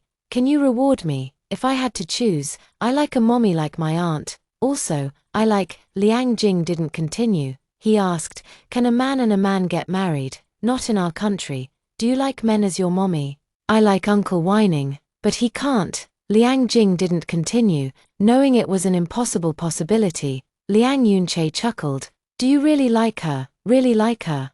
What if I said she could be your mommy? Really? Liang Jing said, then lowered his head. But you just said it wasn't possible. Then remember, your uncle whining is not called whining. Her name is Shu Ruye. And she's a girl. Liang Jing looked up in shock, staring at Liang Yunche. It took him a while before he jumped up, overjoyed. But you have to keep it a secret first. She still has work to finish. Liang Jing quickly nodded. When can we stop keeping it a secret? Soon. It won't be long now. The evening sunlight is very gentle. Hu Beichen is sunbathing on the balcony with his 2 children. How much is the dosage of probiotics? Su Tian asked. The child has had a bit of indigestion these past 2 days, and the doctor recommended giving probiotics. However, this is the first time Su Tian has been in charge of these matters after such a long time. I'll take care of it, Hu Beichen said. I'll do it myself. I haven't changed a diaper yet. And I haven't taken care of them either. Su Tian had to recuperate before. Now that she has fully recovered, of course she doesn't want to leave everything to Hu Beichen alone. Hu Beichen smiled. Alright, then go check my phone's photo album. I took a picture of the doctor's instructions yesterday. The password to his phone has always been told to Su Tian. However, Su Tian had never gone through his phone. Su Tian returned to her room and opened his phone's photo album to check the dosage of the probiotics. She also carefully watched a few videos on massaging a baby's stomach, studying the techniques. After watching these, she was about to put the phone down when it automatically played another video. In the video, Whining tiptoed into a lounge. That was the lounge where Su Tian had stayed. Su Tian was very puzzled. After watching a few videos, she saw the message sent by an anonymous person. She was completely stunned. These things were sent to her before she gave birth, directly claiming that her child was not Hu Beichen's, and all these underlying messages have only one meaning. What has whining done to her? Su Tian felt a chill run down her spine, unable to believe it. She turned around to see Hu Beichen walking towards her quickly. He noticed that Su Tian had been inside for quite a while without coming out, so he handed the child to the nanny and went in. Only to see the change in her expression. What's wrong, baby? Are you feeling unwell? Where does it hurt? These videos. What videos are you talking about? Hu Beichen took the phone. He only then remembered that at the very beginning, because he needed to investigate the source of the video, he hadn't deleted it. Later, Liang Yunche quickly explained it to him, so he didn't take it seriously. During this time, he was busy taking care of the child and had long forgotten about it. Seeing Su Tian's panicked expression, Hu Beichen hurriedly explained, "It's nothing, honey. The matter with Wei Yining is a misunderstanding." These things clearly. Su Tian's heart was in turmoil. She hadn't paid any attention to Wei Yining's situation during this time either. Does that mean Hu Beichen and the others had already handled and resolved these matters, but didn't tell her about it? Darling, Whining is a girl. These videos that are deliberately trying to sow discord are just an illusion. Su Tian's heart was in turmoil, and her mind was a mess. Hu Beichen held her. "I'll call your eldest brother right away." Liang Yunche answered the phone and asked, "You mean come right now? It has to be now, immediately, but I'm really busy right now." Tian Tian saw the video and is very upset. "I'll bring Ono with me right away. Wei Yining is packing her things." The filming for the crew has come to a temporary halt, and she has fully compensated the company for the breach of contract. The agent was still by her side, speaking with a mix of frustration and concern. "You're on a great trajectory right now, soon to become a top-tier male artist, once you make it." You won't have to worry about living a comfortable life. Why are you so set on terminating your contract and leaving the industry? This drama has a solid script, and it's bound to be a hit. I'm sorry, but I really have to step back from this circle. Wei Ning disguising herself as a man was already a huge risk, and now with the situation involving Liang Yunche, she has no choice but to withdraw. Wei Ning, are you really not considering? The agent hadn't finished speaking when he saw the door pushed open and a tall, well-built man walk in. He recognized this as Liang Yunche and exclaimed in surprise, "Che Xiao. Are you all packed?" Liang Yunche walked over, hooked his arm around Wei Ning's shoulder, and reached out to take the things. Visible intimacy. The agent was utterly shocked and speechless, watching as Liang Yunche escorted Wei Ning out with his arm around him. "So, is that how it is?" Once in the car, Liang Yunche said, "Let's go somewhere first. Che Xiao, where is Liang Jing? Is Liang Jing the only one on your mind?" "No, it's just that I haven't seen him for a few days. I'm wondering, if we were to get married, would you have no place in your heart for me as your husband?" Wei Ning was surprised. Getting married? What on earth is this all about? She had never entertained such a hope. Just being able to see Liang Jing often was enough to satisfy her. Liang Yunche did not continue the topic and said, "Go see Su Tian. Change your clothes first." Hu Beichen explained the whole situation to Su Tian. She was surprised. "I made clothes for her, but I didn't notice at all, however." She was indeed very cautious. "We take measurements to ensure the actors wear as little as possible for accurate sizing, but she always wore quite a lot. Now you can rest assured, right?" "Yes, so there's no need to call Big Brother and whining over now. It would be too much trouble. Only by letting you see it with your own eyes can you truly feel at ease." Hu Beichen kissed her gently. "They'll be here soon. Let's change and go downstairs." While Su Tian was changing, Hu Beichen stood nearby, his Adam's apple bobbing slightly. He stepped forward and embraced her, whispering, "I really regret inviting your brother and the others now. It's interfering with my plans. Let's not keep your brother and the others waiting. We should go down first. Can I get a reward when I come back?" Hu Beichen had been abstinent for 2 months, just waiting for these few days. He regretted making that phone call. Just explain it. When is it not a good time to see Wei Ning? He held her in his arms, pressed his lips against hers, lingered for a while, then let go and accompanied Su Tian downstairs. Wei Ning stepped into this place, her heart filled with anxiety. Is this Su Tian and Hu Beichen's home? It's both grand and cozy, and she feels a bit envious. Hu Beichen dotes on his wife, and every time Wei Ning hears about it, she feels envious. Chapter 121, the grand finale. Loving you is an unchanging promise of this lifetime. What are you looking at? Liang Yunche asked. Nothing. Wei Ning shook her head and didn't continue to look at the toys and clothes that belonged to the child. Every corner of this home was filled with evidence of Hu Beichen and Su Tian's love. It was something she envied but could never attain. Liang Yunche glanced at the stairs with dissatisfaction. Why hadn't Hu Beichen come down yet? Just moments ago on the phone, his voice had sounded so urgent. Finally, Hu Beichen and Su Tian appeared at the top of the stairs. Su Tian's lips were slightly swollen and red, and Wei Ning knew exactly why at a glance. She slightly lowered her head. No wonder the two of them only came downstairs at this time. "Big brother," whining, Hu Beichen spoke. "Her real name is Xu Ruye, and she won't be using that name anymore," Liang Yunche said. Su Tian saw whining, and she looked very different from before. She used to wear men's clothing, looking handsome and refined, but now she is stunningly beautiful. Although she still has short hair, the difference is quite noticeable. "Your name is really lovely, sister-in-law," Su Tian said. Xu Ruye's face immediately turned red. She instinctively observed Liang Yunche's reaction. Liang Yunche's expression remained unchanged as he asked, "Are you feeling all right?" "I'm doing great." "Big brother, when are you going to bring your wife home to meet mom and dad?" "Sweetie," Xu Ruye said, feeling quite embarrassed. She was also worried that teasing too much might upset Liang Yunche. He had never shown any intention in that regard. Yet Su Tian was very certain. She had already received all sorts of signals. My mother had mentioned before that my eldest brother would soon bring his girlfriend home.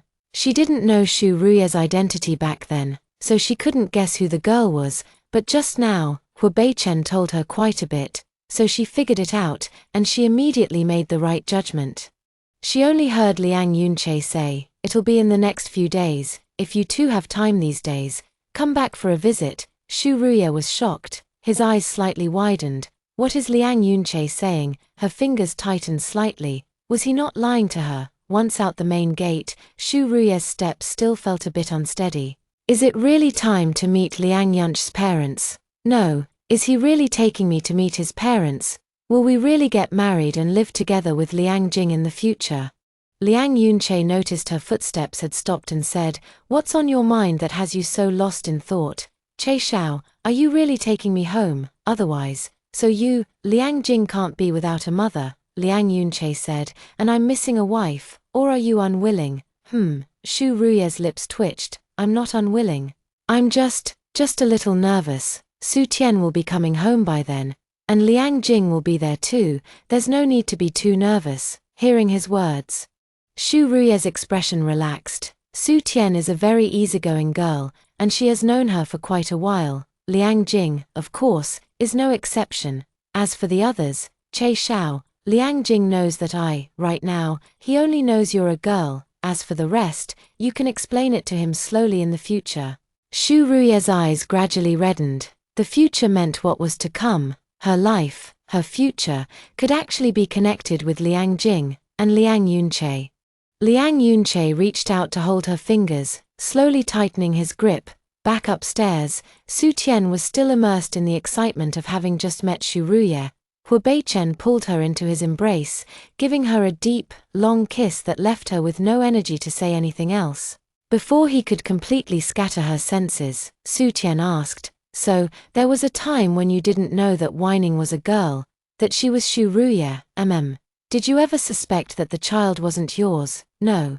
Have you ever thought about what if?" "There is no what if." Hua Beichen's voice was calm and resolute, not even a little thought about that possibility. Hua Beichen held her hand firmly. "I haven't considered any such possibility.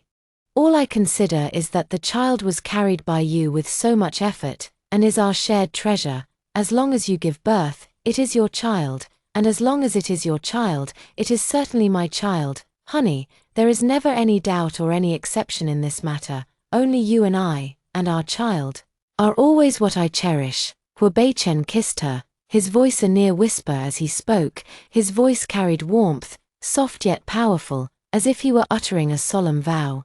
Su Tian recalled that morning at the Su family home when he suddenly burst into her life, completely altering her destiny from that moment on. She remembered his unreserved trust and affection. She will always be grateful for his appearance that morning and her decisive choice to be with him. Her voice was soft and sweet. "I love you, Hua Beichen. I love you too, Su Tian. Loving you is an unchanging promise in this life and the meaning of walking hand in hand into the future." Thank you for watching. This novel has come to an end. We appreciate your support and following along. See you in the next novel.